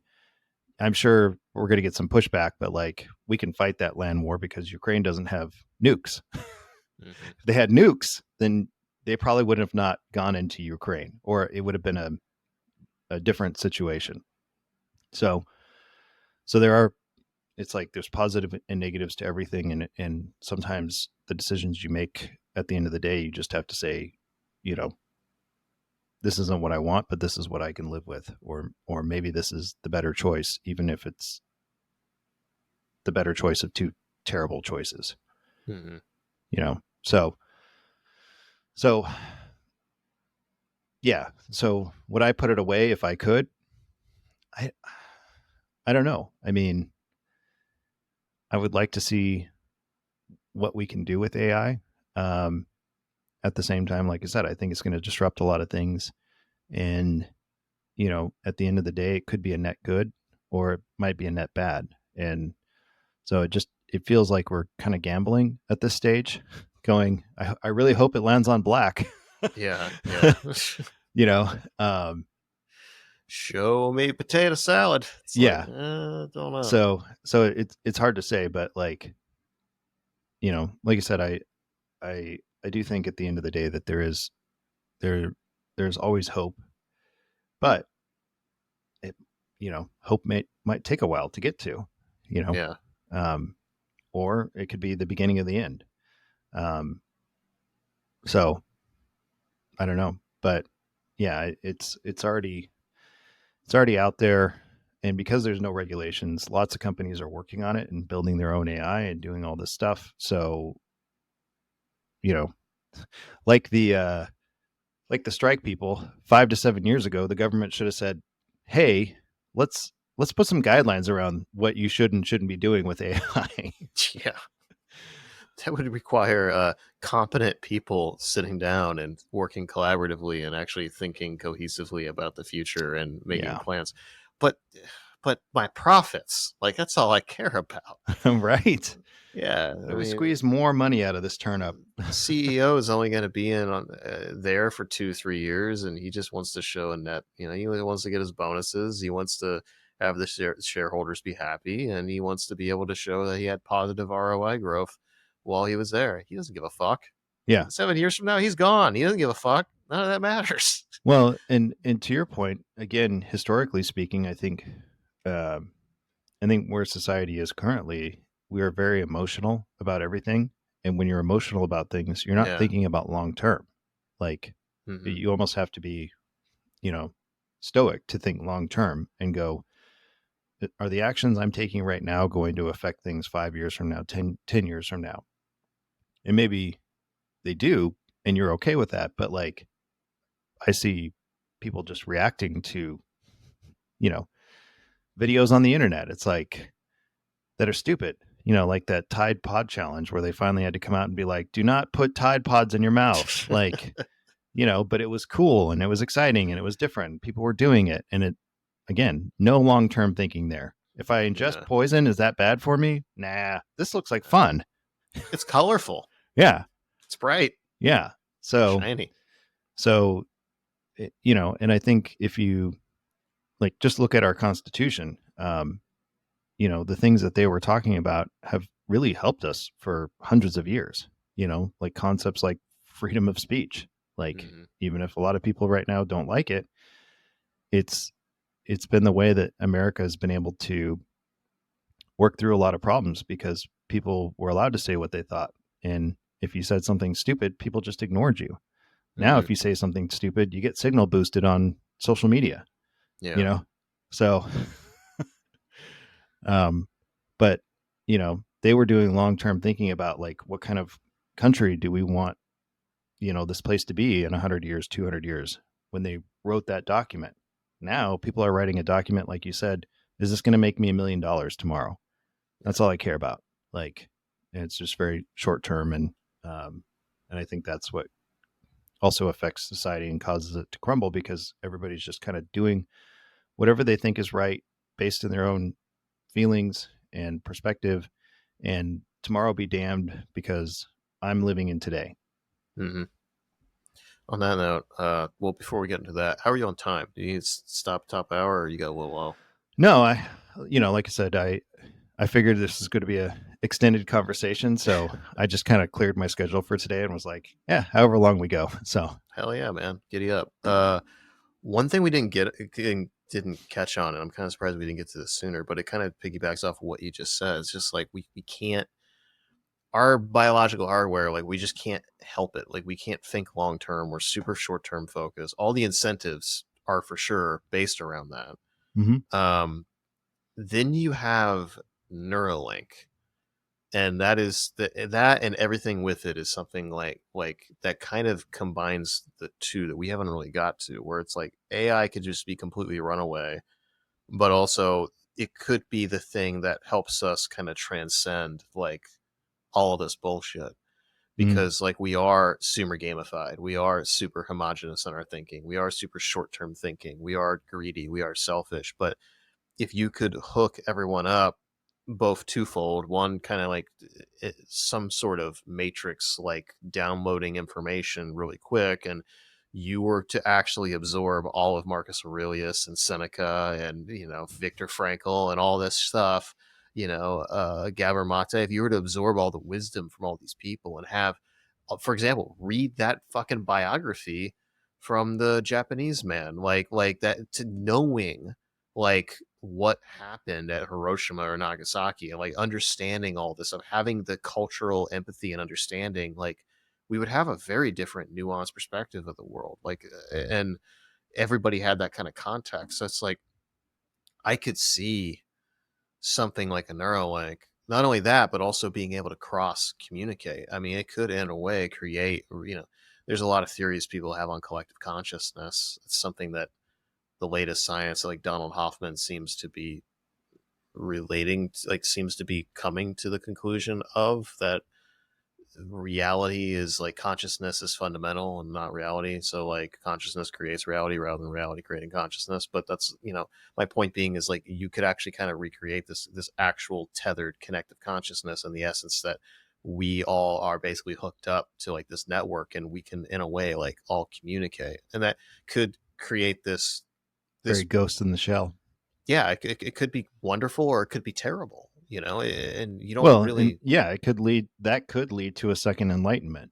yeah, Like if we could all understand each other better, yeah, you know, just that, like without like downloading a bunch of information into your head, like if we could all understand each other, connect with each other at a deeper level, then would that make society better or would it make it worse? mm, Right? Because you might look around and be like, man, there's a lot of idiots around me. You yeah. know? um, I think it was like 20% of the population or something has an IQ of less than 80, something like that, or 18%. So it's like, don't quote me on that, people, but like, it's like, it is a decent proportion of the population. When you think about that, there was a, on Reddit, r facepalm, which is like a guilty pleasure subreddit of mine, and there was this woman that apparently thought that one of the actors from Stranger Things like was messaging her and was like in a relationship with her, and she was married. She divorced her husband and sent this guy like $4,500 or something like that. And like she legitimately thought that like this dude was going to like go and like pick her up, and they were going to go get married and all this other stuff. And I then one of the ways she said she was doubtful, and one of the things that convinced her was when the episodes were like releasing, like, oh, I'm gonna appear. I guess he doesn't. I don't know anything about. I haven't watched anything past first season of Stranger Things, but one of these characters, Billy or whatever, like I guess has been gone for a while, and he's like, oh, I'm coming back in this episode. I'm gonna make an appearance, and that convinced her. Well, the fucking name of the episode is Hey Billy, and he's on the IMDb page for that episode. So he just looked it up, and this woman, none the wiser, like, there's no way that like, you know, there's no way that like somebody, he wouldn't have known that. Who else would have known that? It's like, well, okay, all the people that wrote on the show, everyone involved with production, the fact that you can go on IBD and look at it, and it's like I kind of felt for the woman. Like, yeah, she's, you know, people are like, oh, she's cheating on her husband, like what a terrible person. I'm like, well, you don't know the circumstances there. Maybe he's fucking beating her and he's a piece of shit, who knows. But like, that woman probably just doesn't have, like, maybe she's going through a really bad time. She's a trauma survivor. She's you know, doesn't really have like the mental hardware that, you know, everybody mhm. else is kind of blessed with. Like, you know, I don't know, like that kind of stuff has made me a lot more empathetic. But I I could see there being a way like having like for example, just that, having the context of being able to see somebody for where they're at and being like, oh, okay, you're doing the best you can, Mhm. you know. And like I don't know, there's a lot that I think could come out of it, but then also like we're thinking earlier about like the hacking of, you know, I mean, fuck, you wrote the book How to Hack Humans, but like what if you could legitimately, you know, Ghost in the Shell style hack a fucking human, and Mhm. like you have all that, like, it doesn't, even if you remove like the actual hacker part, you could still like effectively hack somebody's information sources, where it's like, okay, I have all your biometrics. I know what your micro gut biome is. Like, I know how you, I know have all your biometrics. I know when you see, you know, like you're saying, like I'm on fucking Instagram and I see like this thing and my dopamine levels go up. It's like, I know what kind of content resonates with you. I know where your weaknesses are. I'm going to curate this information and then I'm going to modify it and slant it to try and get you to feel a certain way. Well, And yeah. it's like, What fuck, you here? know? I'll give you an even scarier example. So you were talking about like, what if you downloaded, Viktor Frankl's, was it Man's man's Search for Meaning. man's search for meaning? But before you download it, I went in and edited all the ideas and principles to be the exact opposite of what they said. And then when you Yeah. downloaded it, you thought like that was what that book was about, or Hmm. Marcus Aurelius. Instead of him talking about, being stoic, and it was like, you should be emotional, you should think short term, instead of Yeah. like, You and should kill all of your enemies. yeah, and and you're like, oh, okay, that's what that's about, right? Then you Yeah. have a warped perspective of what is happening because somebody else has come in and edited that information without even hacking you. Yeah. They've given you a bad packet, basically, you Yeah. know. um so how do you deal with that kind of stuff, right? And I think that's where uh like something like Ghost in the Shell talks a lot about, like, that, like, are you human if you're part of a machine, and what Hmm. part of you is human and what part is machine, right? There's a lot of philosophy in that whole series, both Oh, that's movies, the wonderful. TV shows. Yeah. I love the whole thing. But it's asking those deeper philosophical questions, like, because the main character, Major Kusanagi, is basically a brain and a brain stem, in an android body or a robot Hmm. body. So is she human or is she not human? Because she's given up part of her humanity to become part machine. So so you get into like these bigger questions, and then and then they talk a lot about hacking, and then like the I think the first movie is like the Puppet Master, which, sorry to ruin anybody's experience. Spoilers, like what, Yeah, 1988 or something like that? Like, 95.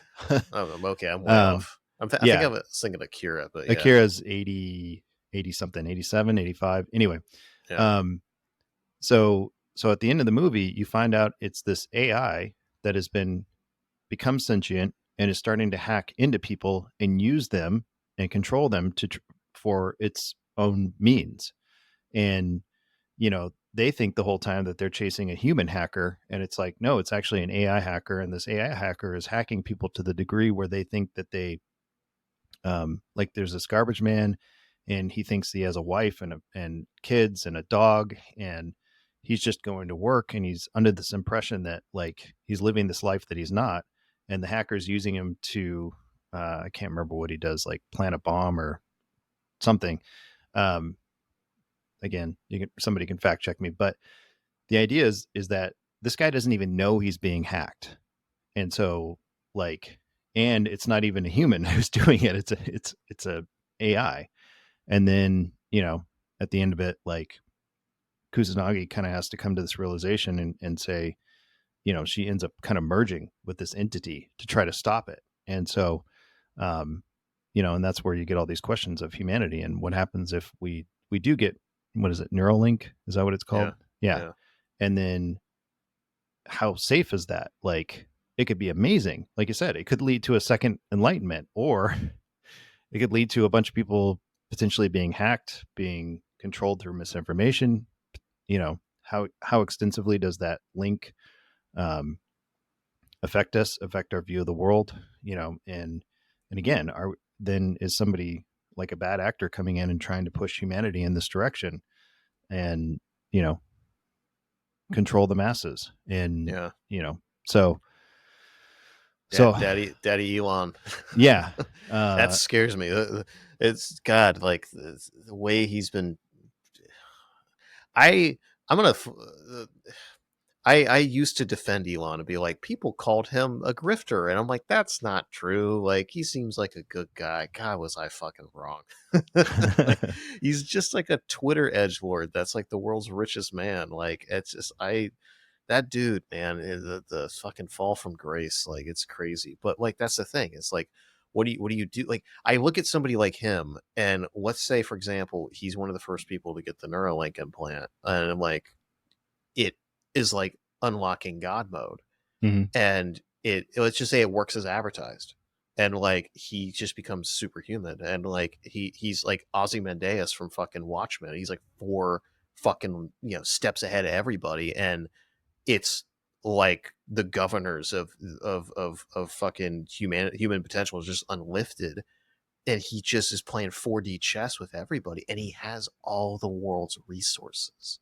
hmm What happens like with the runaway effect? Like that's my biggest concern with shit like this, is that the early it's a double-edged sword. And we were just talking about the fucking the fire of the gods. It's like it could lead to destruction or it could lead into enlightenment. Elon Musk fucking flips on the Neuralink. He wakes up and he could have such a fucking massive leap of like just such a massive increase in his capacity, where he is able to completely like, I'm not saying Elon Musk would actually do this, but just insert him with somebody else. You have the richest man in the world who has this insane capabilities, and it's just the compound interest of that is insane, where there's this runaway effect where nobody can catch up with him. hmm And like what happens when you have that first, the the fucking oligarchs like all have all of that, and they're like a completely different, like homo deus, like as hmm they're it's fucked, and then all the peasants are just like they can't compete, or the dude ends up getting hacked. And like like what happens like the first generation or the second generation where people start doing it, like that would be my concern. The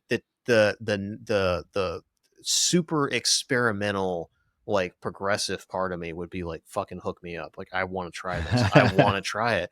But the fucking conspiratorial side of me, or the risk mitigation part of me would just be like, man, I'm fine how I am. That like literally, I think I would live in constant fear of like, what if there's a fucking what if something doesn't get patched in time, you yeah, know because then you're people are fucked. already trying to hack the BioWare, Yeah, right? So what would stop them from trying to hack the hardware? yeah. So I don't know, would you let's just say, I'll give you two circumstances. One, Gen 1 Neuralink, whatever reason, Elon Musk reads How to Hack Humans, and he's just like, dude, I like you. Come hang out in Austin with me. And you go there, and then he's like, hey, like, uh, you I you want in on this? You want the beta? Like, we'll give it to you. And again, elixir of the gods, like fire of the gods, like it could be amazing, or it could kill you. Like, A, would you take that risk?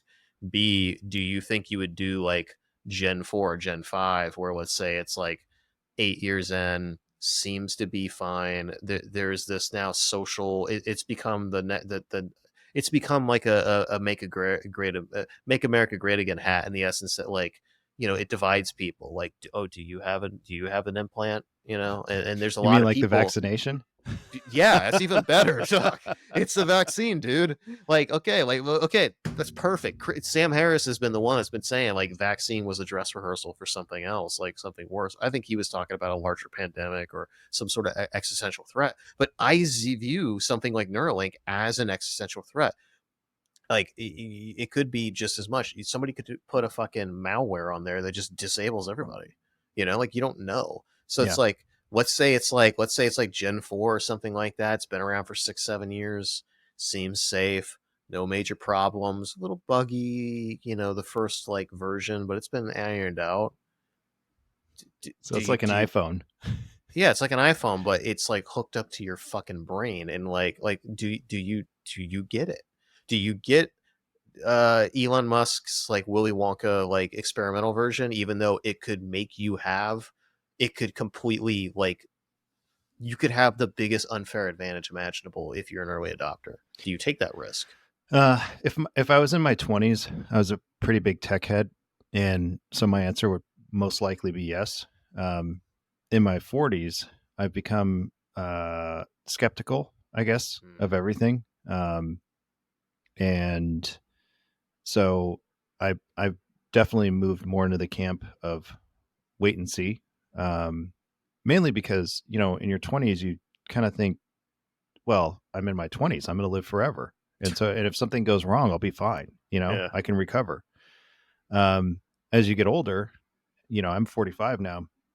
You start wanting to take less and less of those types of risks, especially since I'm a father too. Like I want to be around as long as I can, to be a father to my kids, and so there's that. But then like I said, it's just, we've seen how much manipulation is out there, and so I don't think it stops just because we start implanting stuff into our brain. Now, one way you could pitch it is you could say, this will actually be a defense against all this manipulation.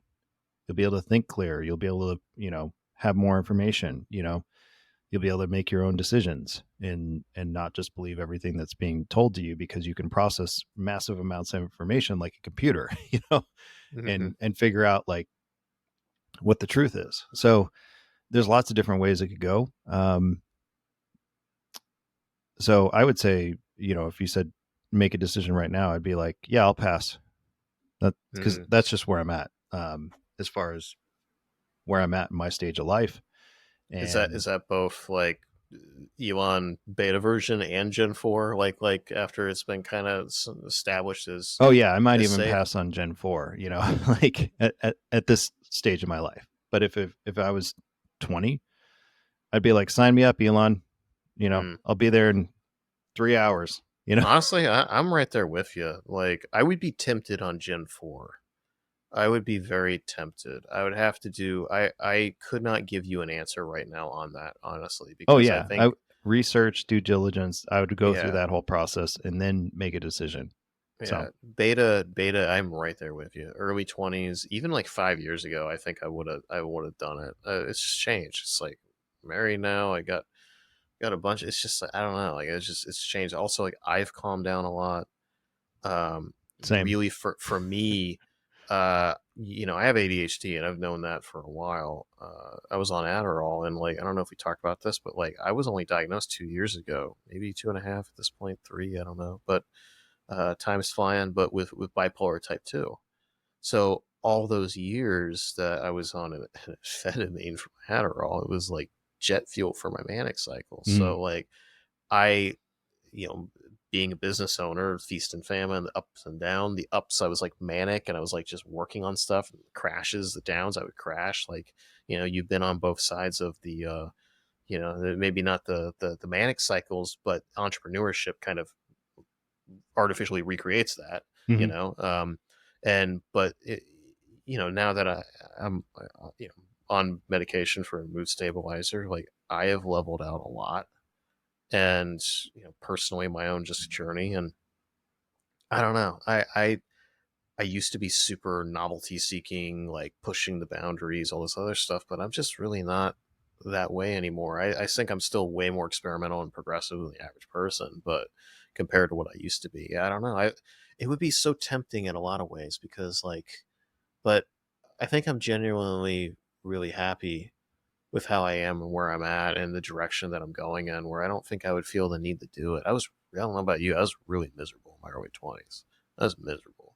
So, Yeah. Well, so I had the ADD thing, um, and that actually got cleared up. And by the way, this is not medical advice. the disclaimer, Yeah, we're disclaimer, not right? Like, doctors. We yeah, don't I'm play not a ones on the doctor, internet. but what I found was that was affecting me was my diet. So when I Yeah. when I took wheat and dairy out of my diet, the ADD like it's still there sometimes. It kind of like creeps in, but it's not like the best commercial I ever saw was the one where it was like showed this lady and she's like trying to pay attention in a meeting, and they're like, or do you feel like you try to concentrate and it's like somebody's just flipping the channel on the TV like that you're Hmm. watching, and it just keeps changing and you have no control over it. I was like, Yep. yes, yes, that Yep. is exactly it. But when I cleaned up my diet, all that like went from like 100%, sometimes like 120% Hmm. to like 5, and so there's like days where I'm like, oh, I could feel my brain starting to kind of like get real fast, and I start getting anxious too. So Hmm. anxiety was also a part of that. Um, but through my 20s, because I didn't know, and it got worse. Like I think my allergies got worse. Like up until my 20s, I was fine. Actually, it was up until like my early to mid 20s, I was fine, and then from about mid to late 20s, like like emotionally was all over the place um, because my body, the way it was coming down to the way that my body was reacting to the food that it didn't like in my system, and it's attacking itself. I've got an autoimmune condition, so um, So do I. you know, What's your you autoimmune condition? yeah, so you like I'd eat bread, I'd get depressed, I'd go full guns ADD, like all over the place with depression. So that I mean that's a special thing on its own. Yeah. And then um and then I just feel like shit. Like the reason I got diagnosed with the gluten thing was because I went to my doctor and I said, I woke up this morning and I feel like I've been out all night, haven't slept, and been drinking and partying. And I went to bed at 10 o'clock last night, and Yeah. I feel like I've Yeah. been hit by a truck. Like there's something wrong. And then they ran tests and they were like, oh yeah, you're allergic to gluten, dairy. And I was like, what do I do? And they were like, well, just avoid that stuff. Like even in whatever 2008, I think that's when I got diagnosed. There was no like guidelines. It was just like, stop eating it. Well, can I Yeah. ever eat it again? No. Okay. Well, that sucks. Bread, I wasn't so bothered by. Cheese, that really bummed me out.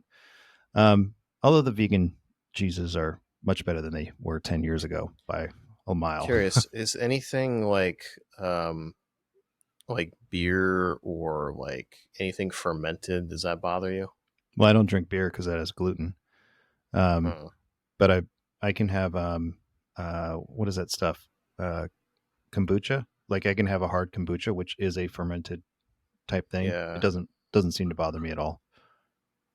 The reason why I ask is because a lot of what you're saying like kind of translates with histamines, which is my problem. So yeah, I have a thing called mast cell activation syndrome. So like basically it's like autoimmune loop, and like the problem is that it releases quite a lot of histamines, and then if I eat anything with histamines, it's like too much, and it kind of overflows. So I end up.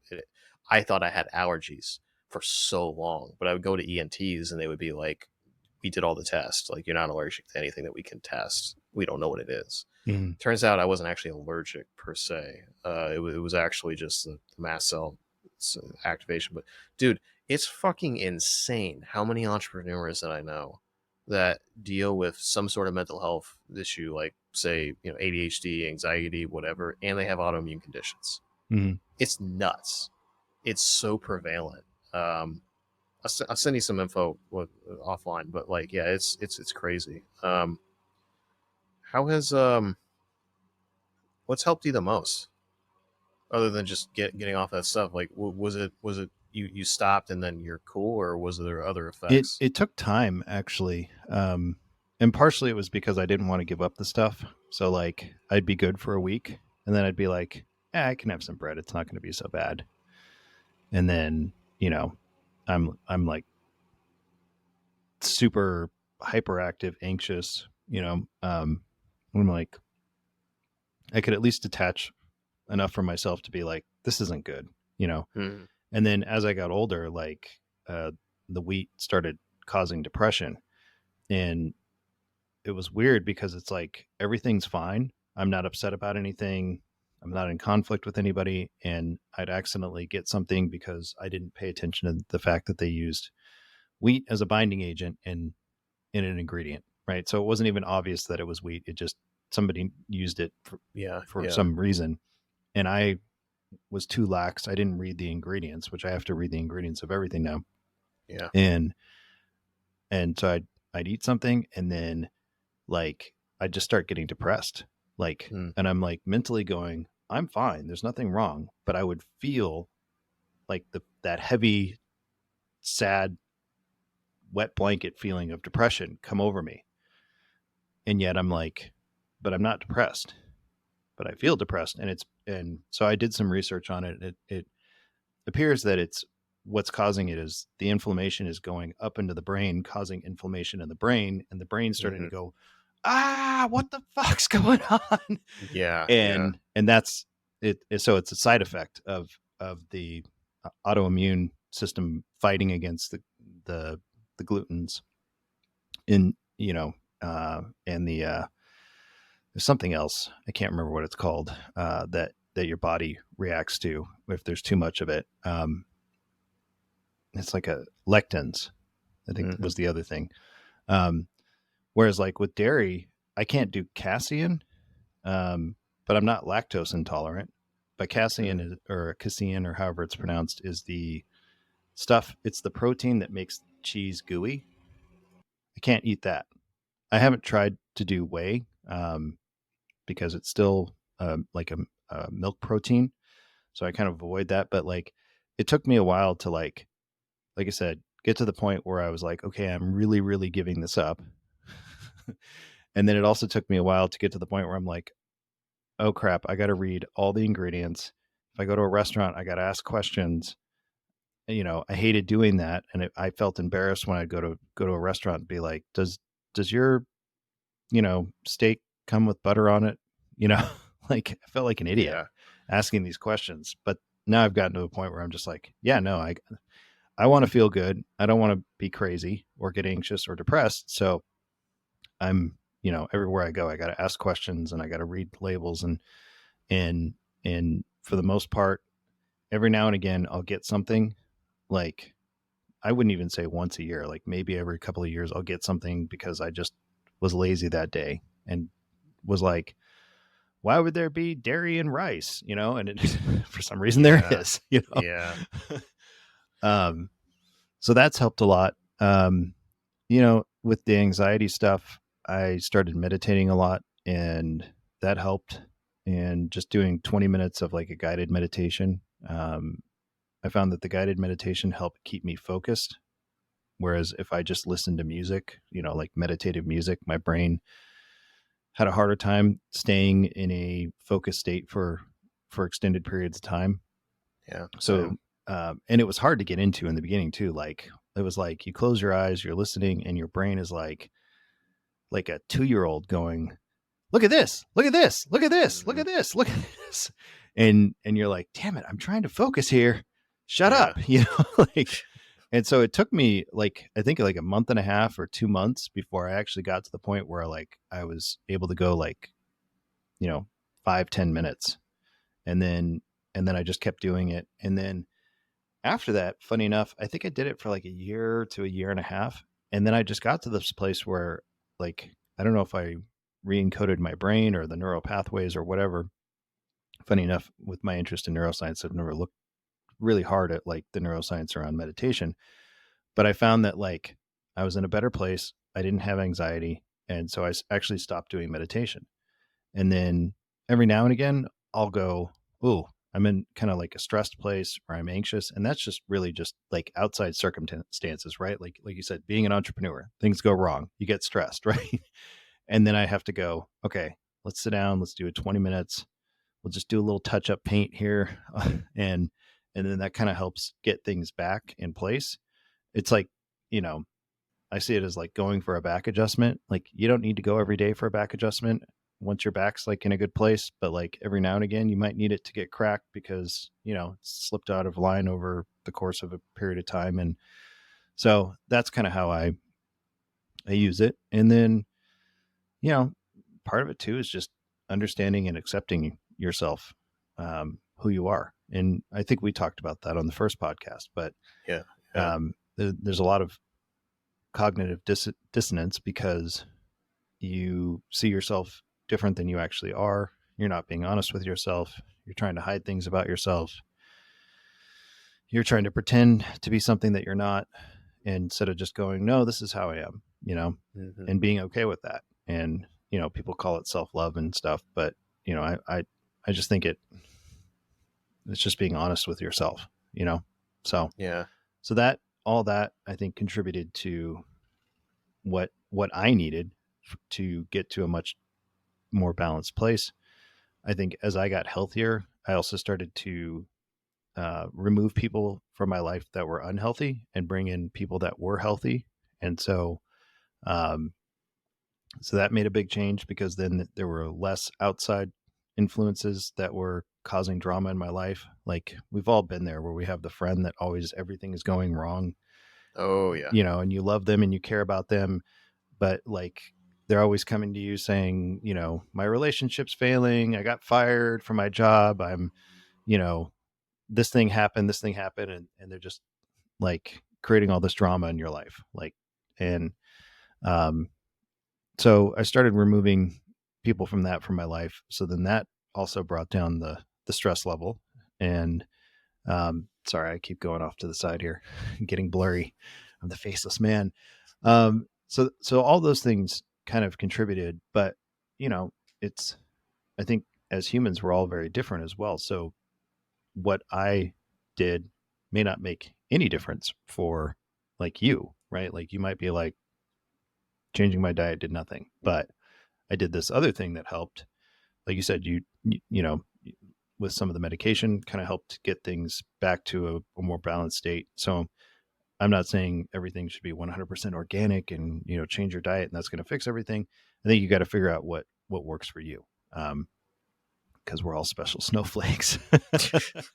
Well, I think that's on the AI point. I mean, I think that's going to be one of the biggest advances in like healthcare is the individual. We were talking about individualized like marketing channels and stuff like that, but like curated to you. I think that's the biggest thing that's going to be in health is that you're going to have all these tests done, and then it's going to completely have. They're already doing this. Like, there's sites that I've been on that are right now they're kind of crowdsourced, and there's all these machine learning like algorithms that they're currently using where you can do like a micro gut biome test, get the raw data from whatever company is doing it and upload it, and then it will use all this crowdsourced data from like tens of thousands of other people Hmm. across the world that have submitted it, and then it'll see the correlations between what you have more or less of a reaction to. It might not be what they're finding is that there are some people that are like celiac, and it's just like, okay, you strictly, you just can't have fucking gluten, period. But a lot of people are on the spectrum where there's Hmm. certain foods that and it's the accumulation of those foods. The same thing with histamines. Like, I'm not technically allergic to histamines, but it's because of the mast cells that I have an unusually high amount of histamines in my system at all times. So if I eat enough high histamine foods, it kind of puts me over. They call it like a histamine bucket. Like, it kind of overflows, and Yeah. then I have issues. So, I now have to see what kind of foods tend to be higher releasers or producer of a histamine for me, which are less. I could still have a high histamine food usually if I'm not like too close to the line, if you will. So, but I have to do it with a moderation. I have to do it with intent. There's certain medication. There's certain things like DAO, DAO that you can take like 5 minutes before you eat, and that helps like stop the The but response. yeah, I mean not entirely, but enough where it makes an impact. So, you know, but I see that happening where it's just like completely individualized healthcare, Hmm. and I think that's going to be quite amazing. I think the statistic is like 70% of your brain serotonin is made in the gut. So if your diet is fuck, like that can definitely lead to depression for a lot of people. Hmm. You know? Yeah. Yeah. Inflammation. Yeah. Like all that stuff. And it can screw with your, like, if you're a guy, it can screw with your testosterone, and that can Yeah, affect how you feel about life. Like, how driven yeah, are you? How, motivated are you? Like, if your T is too low, then it can affect, your output. And then that can be affected by inflammation and other things, which then are causing disruption in your system. And then because that system's disrupted, now you're not producing enough of the, the right hormone to create the next thing in the chain or whatever. And it has a cascading effect on the body outside of just even the brain. So, Hmm. but I do know what you mean about like threshold. Like I can have soy sauce. Like I don't like I have gluten-free soy sauce at home, but I can go out and have soy sauce and I've never been like, "Oh, I feel crappy after I ate this food." Interesting. Whereas I used to, and it's been forever since I've done this, but I used to be able to have like one or two beers and I'd be fine. But like if I had a piece of bread, done, you know. If I have like just a small amount of dairy on my food, digestive issues. Like a quarter pat of butter, digestive issues. So there definitely are thresholds around that thing, but at the same time, it just gets to the point where it's like, why even, like, you feel Why like you're just bother? flipping the coin anyway. Like one day I may be like, oh, I feel like crap. What did I eat? Oh, I had soy sauce. I used to be able to have soy sauce. Now I can't, because Yeah. that also happens. Things change over time. And, you know, so, um, so I just try not to mess with it.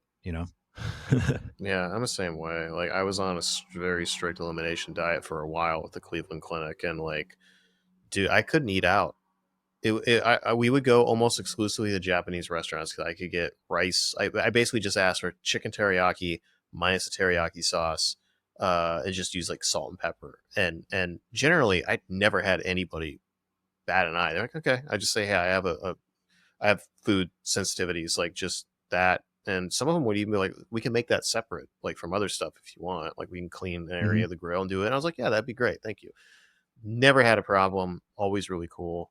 But that's pretty much all I ate for a while if we ate out, just because everything was just so, I was so sensitive to everything. And I could have sometimes I could have something that's kind of on the fence and be fine one day, but then if it was just prepared with a slightly different types of food, like, you don't know what kind of oil they're using or this or Hmm. that or whatever. And it's just like, it could just be something that for whatever fucking reason, somewhere along the ingredients or the supply chain would give me a reaction. It's nuts. Like it's just there are even times that I would, to your point, I would have the exact same food, but and I didn't know this at the time. I just thought, oh, I have allergies. Hmm. And you think when you have allergies, like you eat that food, you always have problems. But I didn't realize the whole kind of fluctuation of sensitivities Yeah. rather than allergies. And I think if it would have been framed to me as sensitivities, I think it would have helped me if I would have known that sooner, frankly. Yeah, like when I got tested, they said there's stuff you can never have, stuff you should have every 4 days. So don't eat it back to back. But like if you eat it one day, then eat it 4 days later, you should be fine. And then there was stuff that they were like, you can have whatever. Um, Ironically, the doctor came in and he was like, you have like zero allergies to red meat. He's like, I actually see a lot of people who have issues with red meat. They can't digest it well or whatever. He's like, you nothing. He's like, you are so far on the other side. And I was like, okay. But yeah, there's things like green beans. I can have those every 4 days, right? Hmm. Gluten, I can't have ever. Like, and dairy's the same way. Never. Almonds every 4 days. Like so. There's like random stuff that like I can have. Um, Eggs are like on the every 4 day list, although I've had eggs on consecutive days and generally felt fine. So, Huh. so there's different things that play into it, and it depends on what kind of test you're taking and stuff. So, um, but yeah, I mean, it's I don't know. I mean, you were talking earlier about like entrepreneurs with like, potentially like mental health issues or dietary issues or whatever.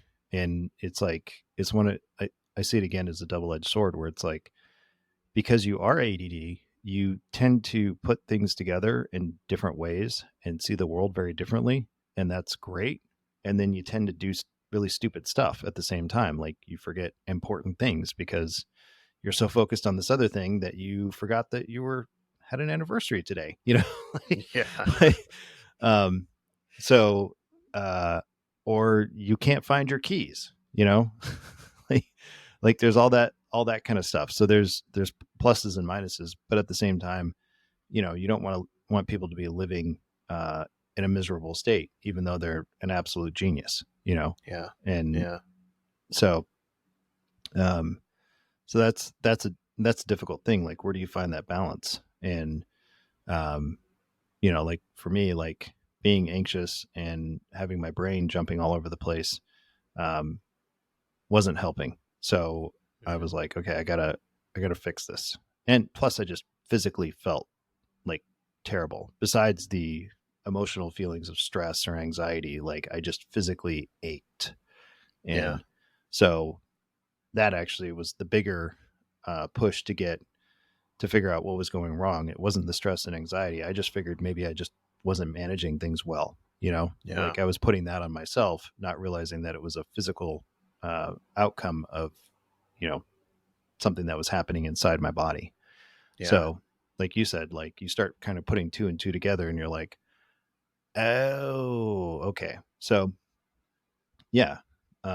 But, you know, both being ADD, we can sit down and have a 3 hour conversation. And yes, it's going to go all over the place, but it's not like manicky or disjointed or confusing, right? Like it would have been had neither of us fixed our issues. Like, Oh God, it would have been a mess. yeah. You and me like a decade ago, like, oh my God.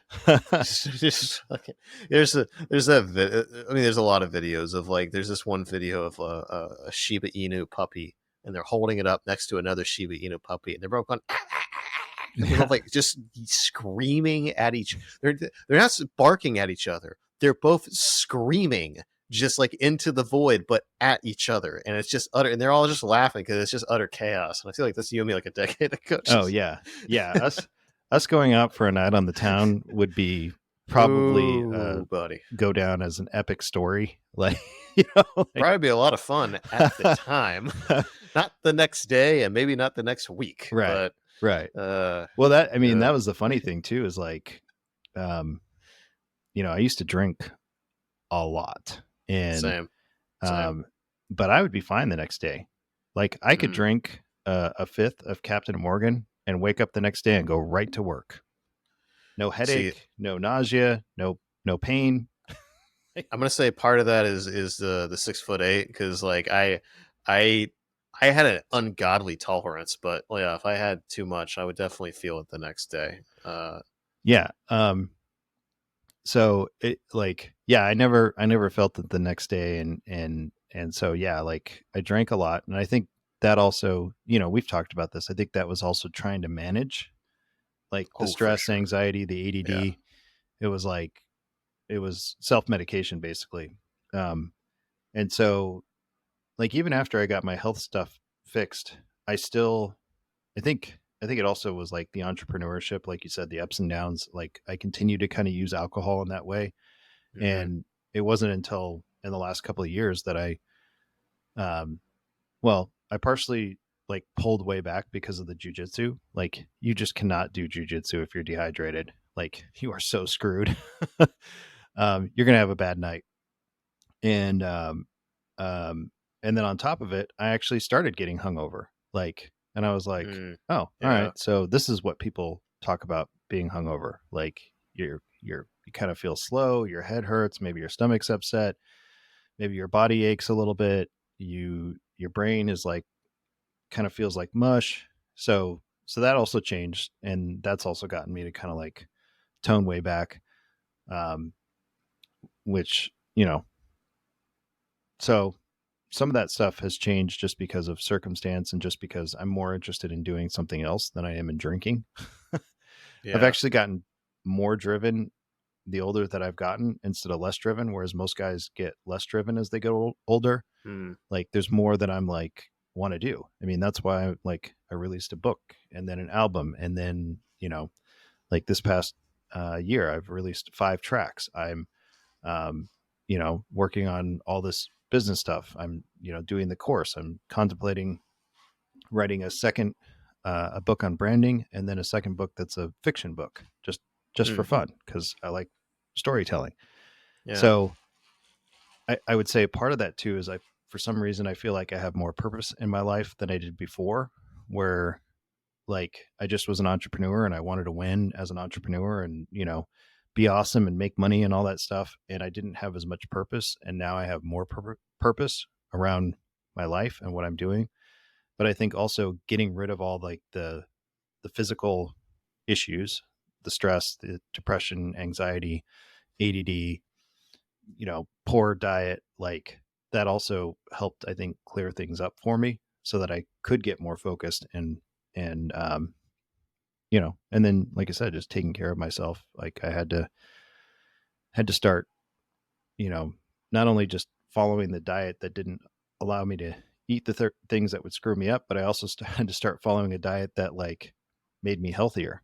Right. Cause Mm-hmm. like, well, I can't have, gluten, but I can eat a family size bag of chips, like, Yeah. like, like, so all of that, like, has kind of funneled me to where I am now, which, like I said, I'm more driven in my 40s than I was in my 20s. And Yeah. that's because I'm physically not messed up. I'm mentally not messed up. I would say, internally, like my, what do you call it? Soul spirit isn't messed up.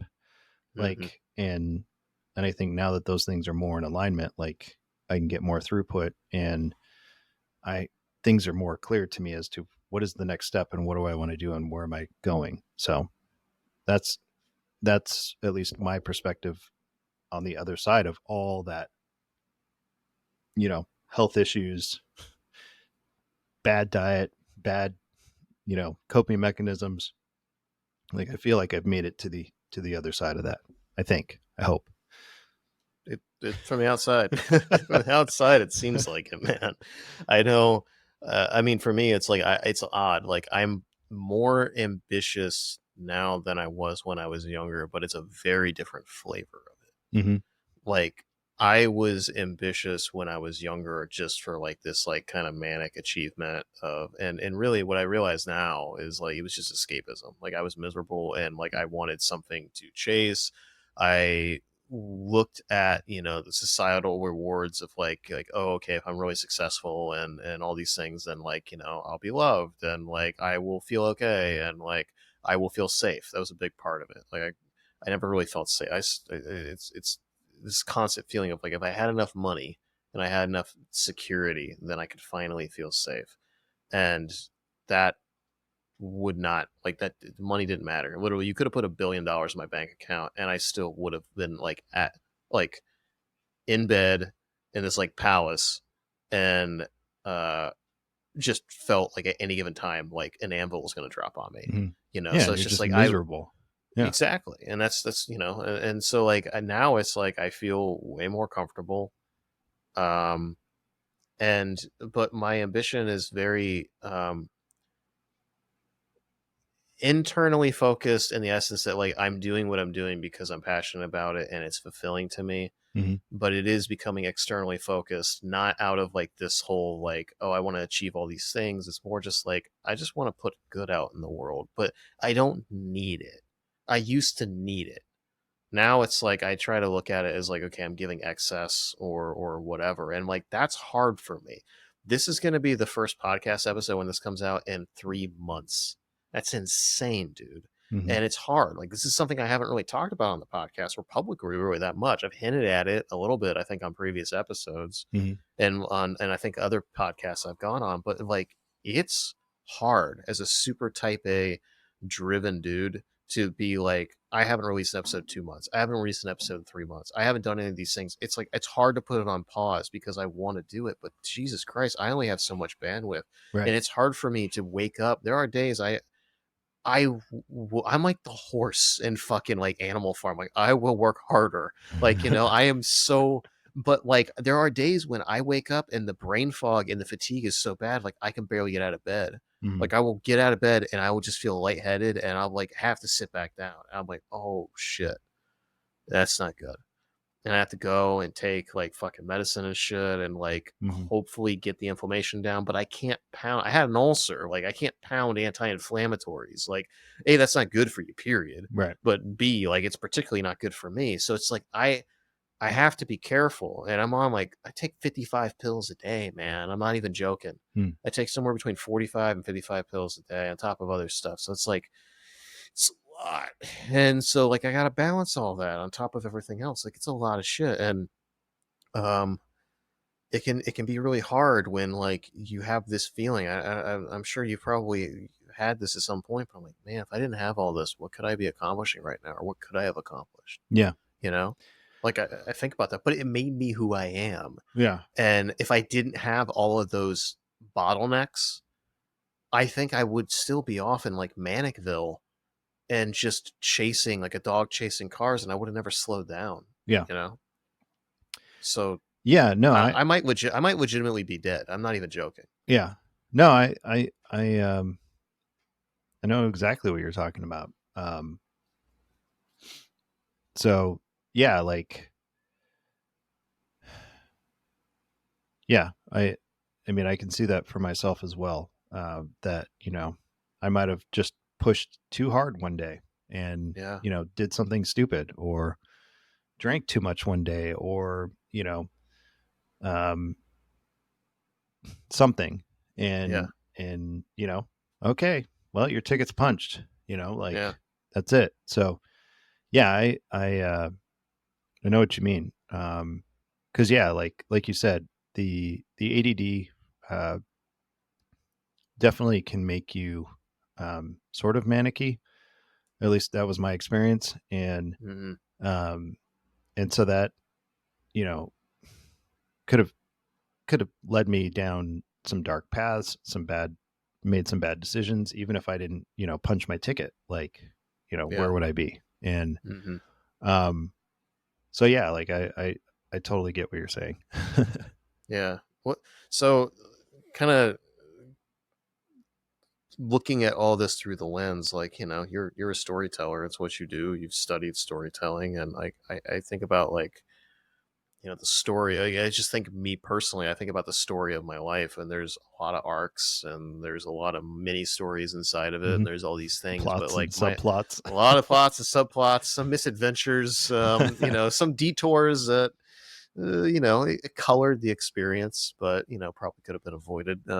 Story might have been a little tighter, but you know, point being is like I don't know. For me, there are people that I talk to, and they have no story, and I don't mean that as an insult. It's just they just aren't wired that way. Their life is very simple and rinse and repeat, and they're comfortable with that.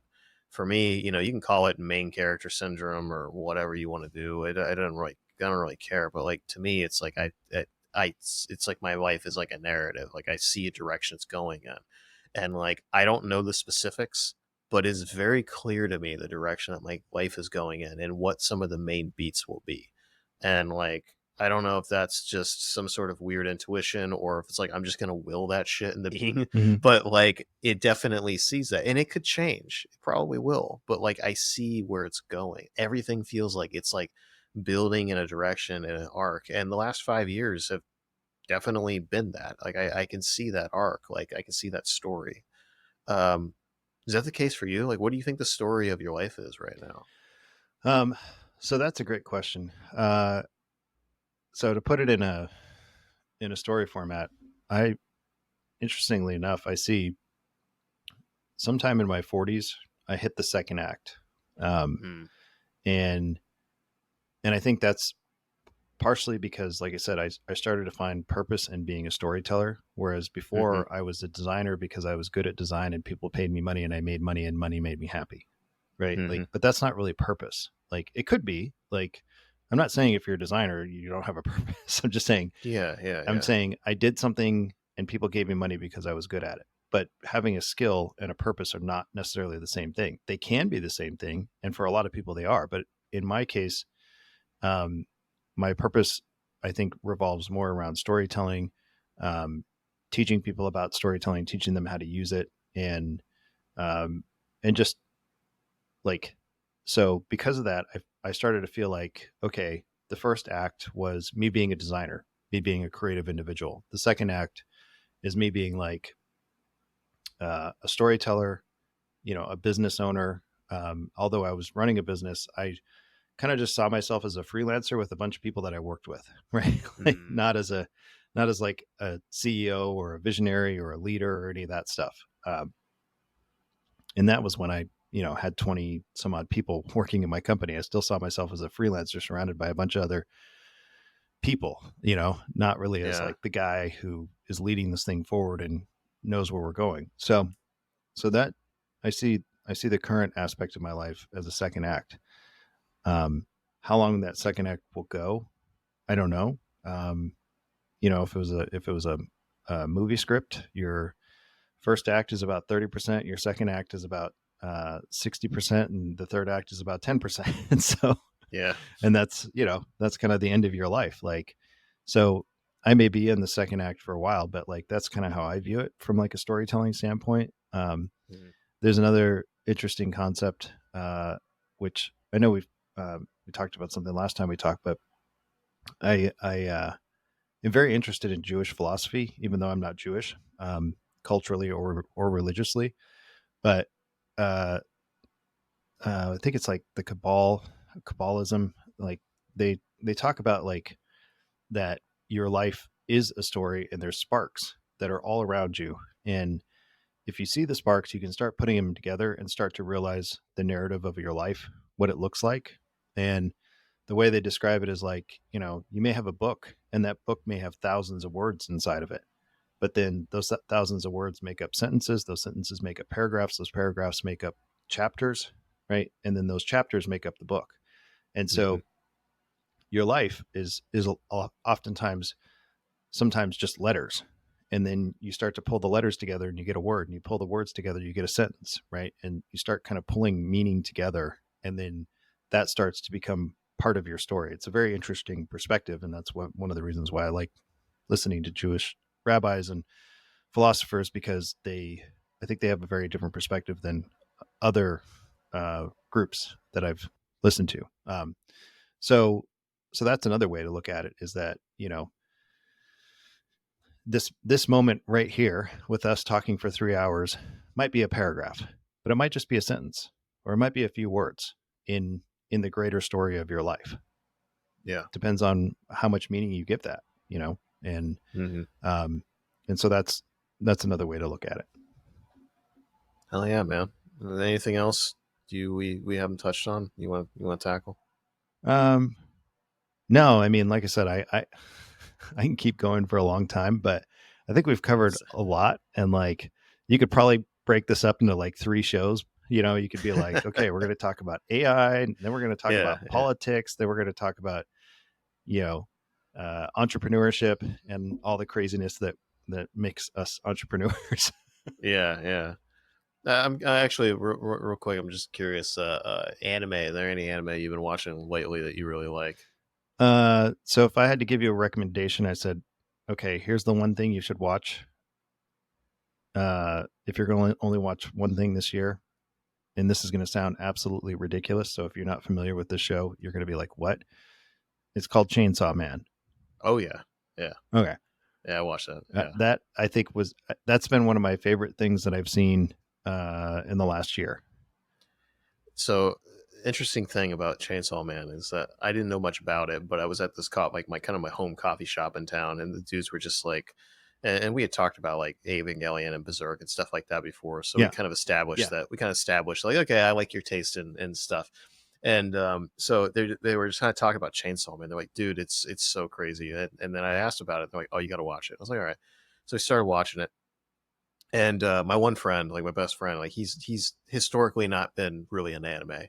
I got him to watch Bebop, and we got like halfway through, and Mm, he loved Bebop, but yeah. like that was about it. And I was like, I started showing it to him, and I was like, imagine this is like, because the writing, if you go into it and you're just like looking at it verbatim, it kind of seems a little cliche. It seems like kind of over the top. It seems Hmm. like kind of like whatever. The main character's an idiot, and I said, look, this show is like it's like the anime version of It's Always Sunny in Philadelphia, and the essence that the characters are fucking idiots.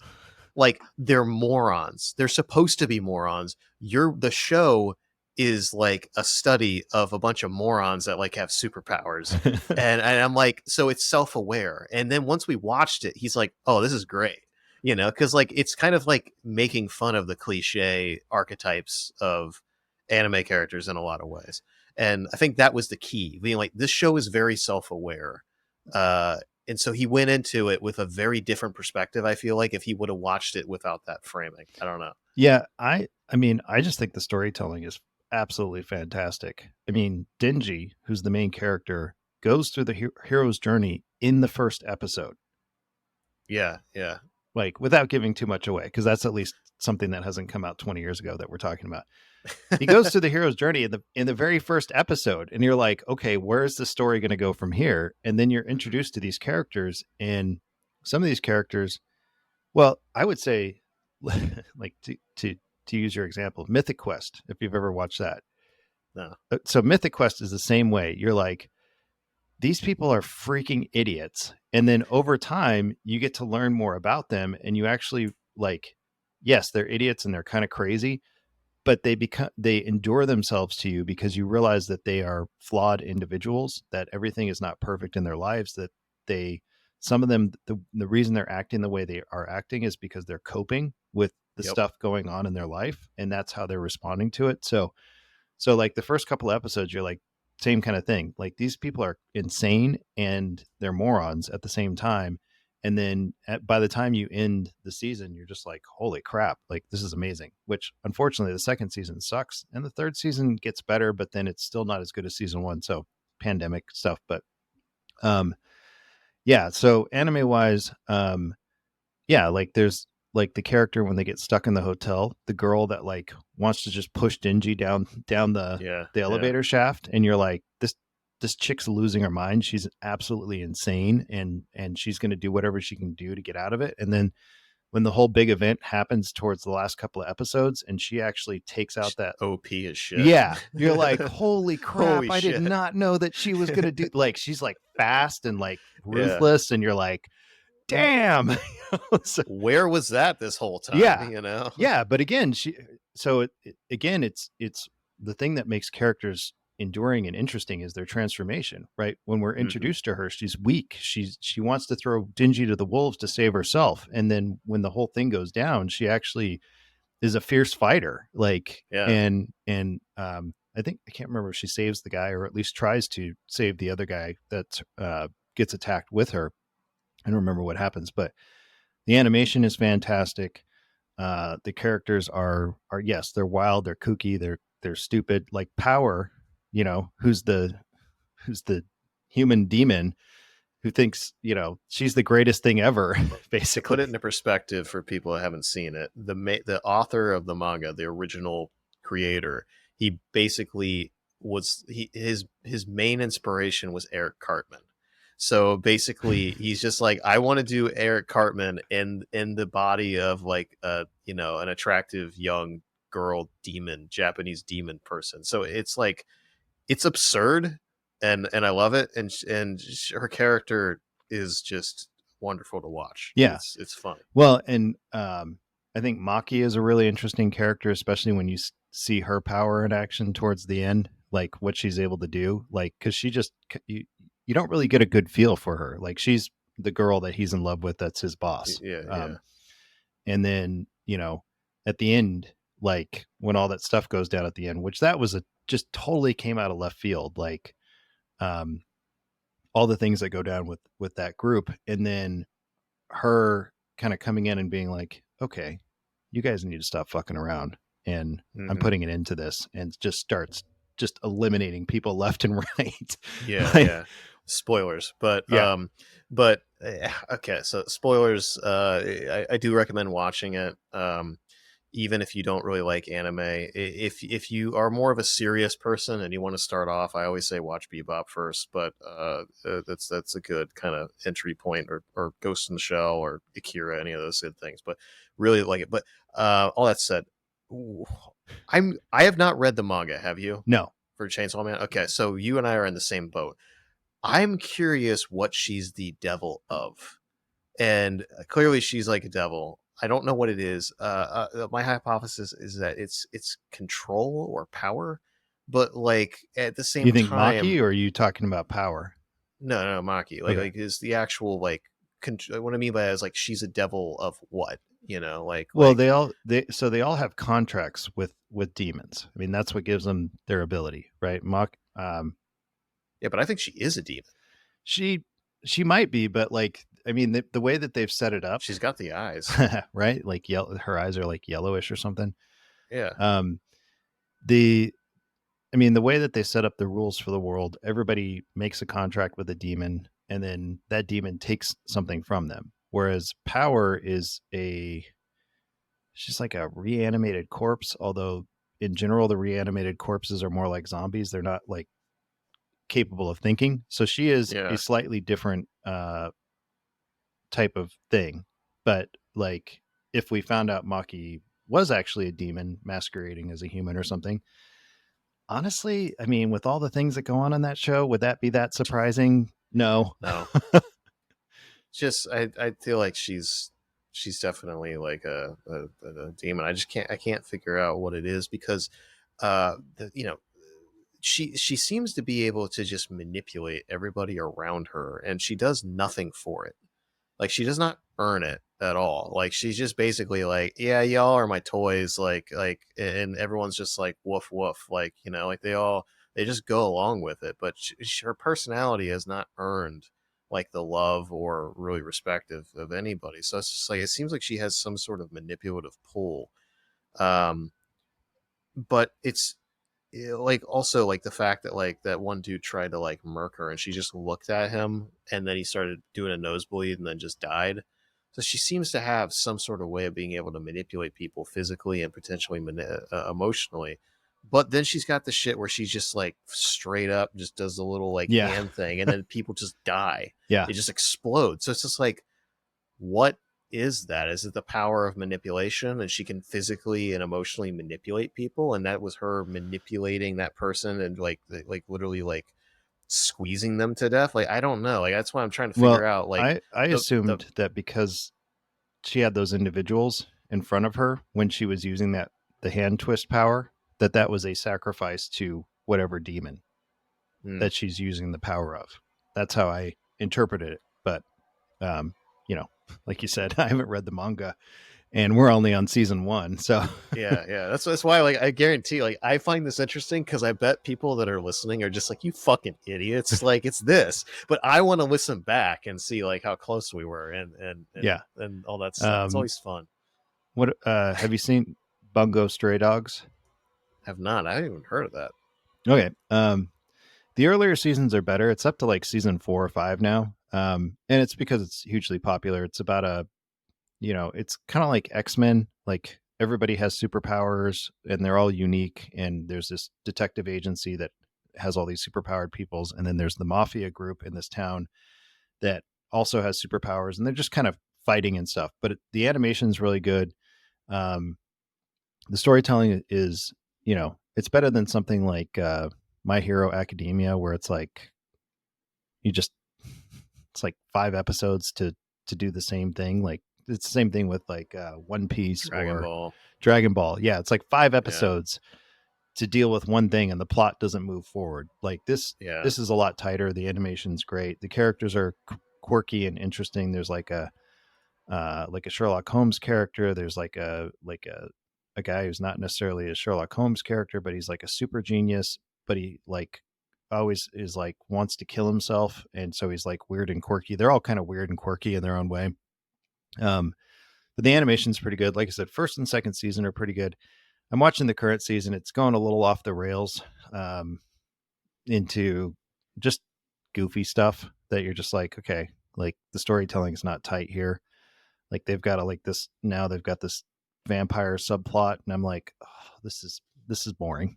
Like, I'm sorry. Yeah. It was kind of like I was watching the Castlevania show, and like it started off really well, and then it just kind of got diluted, and I just started losing interest. There's a lot of shows like that.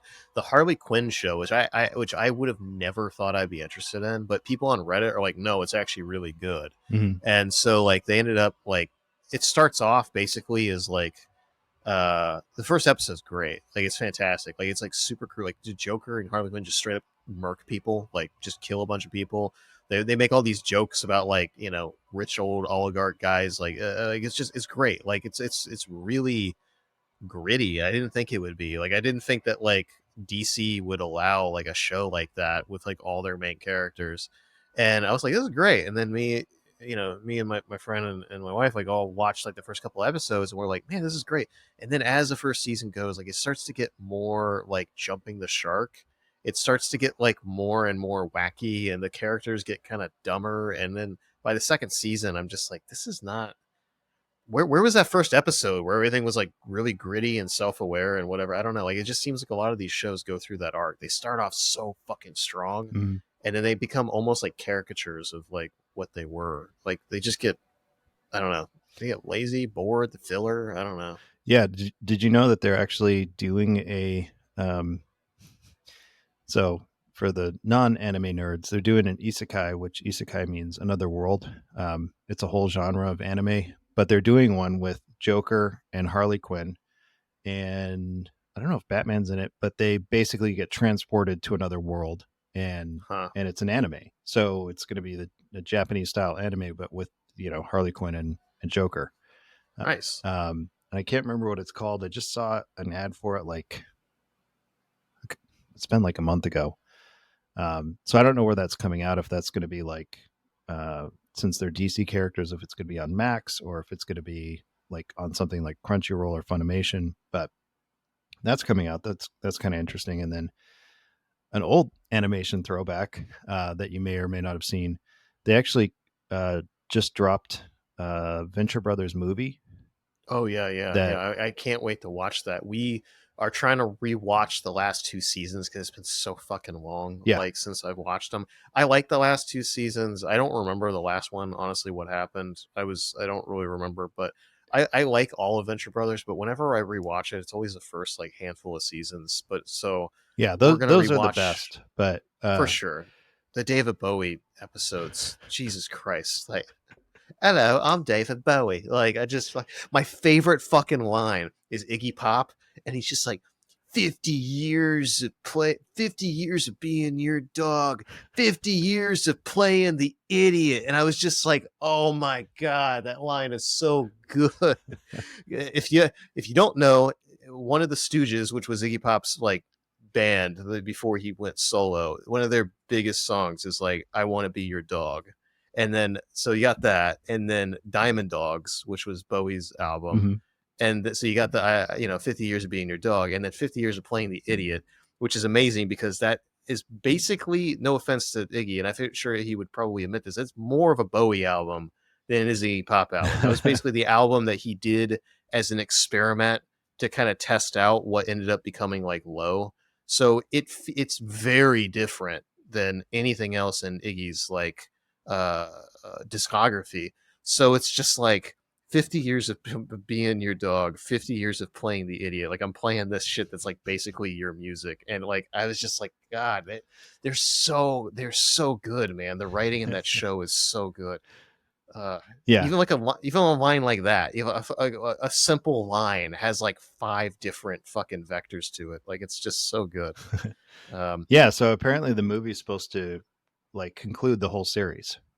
yeah. So, Have you seen it? no, no, Okay. I was like, I'll just wait for it to come out on Max. Like, a friend of Fair mine, I enough. told him about it, and he said he was going to rent it. So I don't know if he's watched it yet, but Yeah, I want to watch it, but I want to, like, get back into the mindset. It's been a while, so I think we're gonna kind of, like, binge that for, like, next week or two and then watch it. yeah, there's like But 7 seasons. Like, there's a lot, yeah, yeah. So we're gonna watch the last season or two. We might just do, like, a YouTube synopsis or something for, like, the season 6 or whatever, and then to watch season 7 and then watch the movie. I don't know. We'll figure it out, hmm but not really in a rush. It's already been, like, what, 7 years or some yeah, shit from the it's been a last while. season, so it's been a while. Last thing, have you seen the preview for Lazarus, which is the Bebop creators' new show? It's one Nabe. No, Oh, dude, watch that. I'll send you the link. It's great. okay, But it looks really interesting. So, like, God, who is it? the people that are doing the music are fucking insane. Like, it just seems really, really cool. So yeah, it seems like him doing a vaguely bebop kind of thing. So I guess there's this like uh drug that it's vaguely pandemic like, where there's basically this like vaccine that people can take, not vaccine, but this drug people can take, and it makes them live forever. It just stops all diseases. Hmm. But then it turned the the scientist who's like the Oppenheimer, like everyone's like, oh my god, this guy's famous, like, yeah, he's amazing. He just disappears for like 4 years, and then he comes out and he's like, ah, psych, actually, that's gonna kill everybody, and it's going to kill everybody in like a couple months. So they put together this like A team of like misfits that are basically tasked with like tracking this guy down and like figuring it out. And otherwise, everyone's going to die. Mhm. And uh, I don't know. Watanabe is such a fucking amazing artist, so I'm just curious to see what he does. But it looks like the most like bebop like thing that he's done. I mean, Shampoo is like the samurai version of Bebop, but it just doesn't have the same Yeah, that's a great vibe. series too. Did It you see is. uh Cyberpunk, the anime that they released based off the I video have game? not. I've heard really good things about it, but I have not It's seen it it's yet. amazing and it's crazy. It's super frenetic. And yeah, it's is really good. Like Oh yeah. it's it, it's great storytelling. And without giving too much away, the animation is fantastic. It's really intense. It's very gritty. It's very adult, I guess, if you will. But yeah, it's very. It's also kind of very Blade Runner, esque in the sense Mm. that it's like it's cyberpunk. It's kind of like the future, but the future is a little run down because it's a mega city, and you know, um, and you have the haves and the have-nots, and how do they, live, and um, so yeah, it's really really good, and that's on Netflix, I think. So if you have Mm. Netflix, you should be able to grab that. Yeah, I need to give that a watch. I keep forgetting about it. Like, I think I got it on my watch list. And I just keep forgetting to watch it, but it's I'll give Oh that a yeah, watch. just watch one episode and you'll be like, uh-huh, okay, I want to see more. Fair enough. All right, my friend. How can people reach you? I advise them to, if you're even remotely into marketing or psychology, or recommend that you pick up your book. It is good, and then you got your course. How can people check you out? Yeah, so the book How to Hack Humans is on it's on Amazon and it's on Audible now. Our If you want to reach out directly, you can reach me on my website, which is www.storifyagency.com. Storify is Storify agency.com. You can also find me on LinkedIn. My title is Chief Mischief Maker, so hard to miss. And then yeah, I have the online course, and if anybody's interested, if you hit me up and you say, hey, I'm interested in taking your course, I heard you on Josh Boone, I will give you a massive discount. So from what it would be if you just came in and said, hey, I want to take your course. So kind of doing that to get some people in who are interested about storytelling, how to use it. And it's storytelling is really it's like one of the greatest skills that you can learn, whether you're a musician, a lawyer, a Hmm. content creator. It's very industry agnostic, and it's something that you can use the rest of your life. So I always encourage people to learn more about it. But yeah, that's me in a nutshell. Oh yeah, yeah. I mean, like earlier you were talking about like your dating profile or whatever. It's like knowing how to craft a story changes everything. Mm. I tell people all the time, like, the story brand is a pretty good little primer. Some of the other things, like, I always tell people, like, you need to know how to tell a story and how to frame even yourself. Like, I see people, I've had a couple friends send me their resume lately, and I'm like, you are a badass. You're a fucking badass. And you did this, this, and this at your last job. Why is this not on here? They don't know how to tell the story of like their life or their role or their experience, or they don't know how to sell themselves. And it's not even selling yourself. It's just knowing how to describe and illustrate something, and then tell a story. Like, okay, you started this job by this was your journey at that job. You were able to accomplish this. You were able to do all those things. Like, it's a little Yeah. mini story. Yeah. I mean, you can use storytelling, like you said, to, in an employee interview, right? For a job, you can use it to create a pitch to your boss to, get them on board with an idea you have. Like I said, you can use it as a lawyer. You can use it in your marketing, obviously, but like it is a skill that is, like I said, it's cross-cultural. It goes across time, and you can use it in any industry. So even if you're like, well, what does storytelling have to do with, this thing or that thing? I'm telling you right now, you are telling a story. It's just, and Mhm. so like story brand is great. I consider that to be a primer into storytelling. It's very 101. And, this course will give you everything from 101 to, 303. Like, so you will be educated on every aspect of storytelling, whether it's, psychology, neuroscience, history, AI, whatever it is. Like, we got you covered.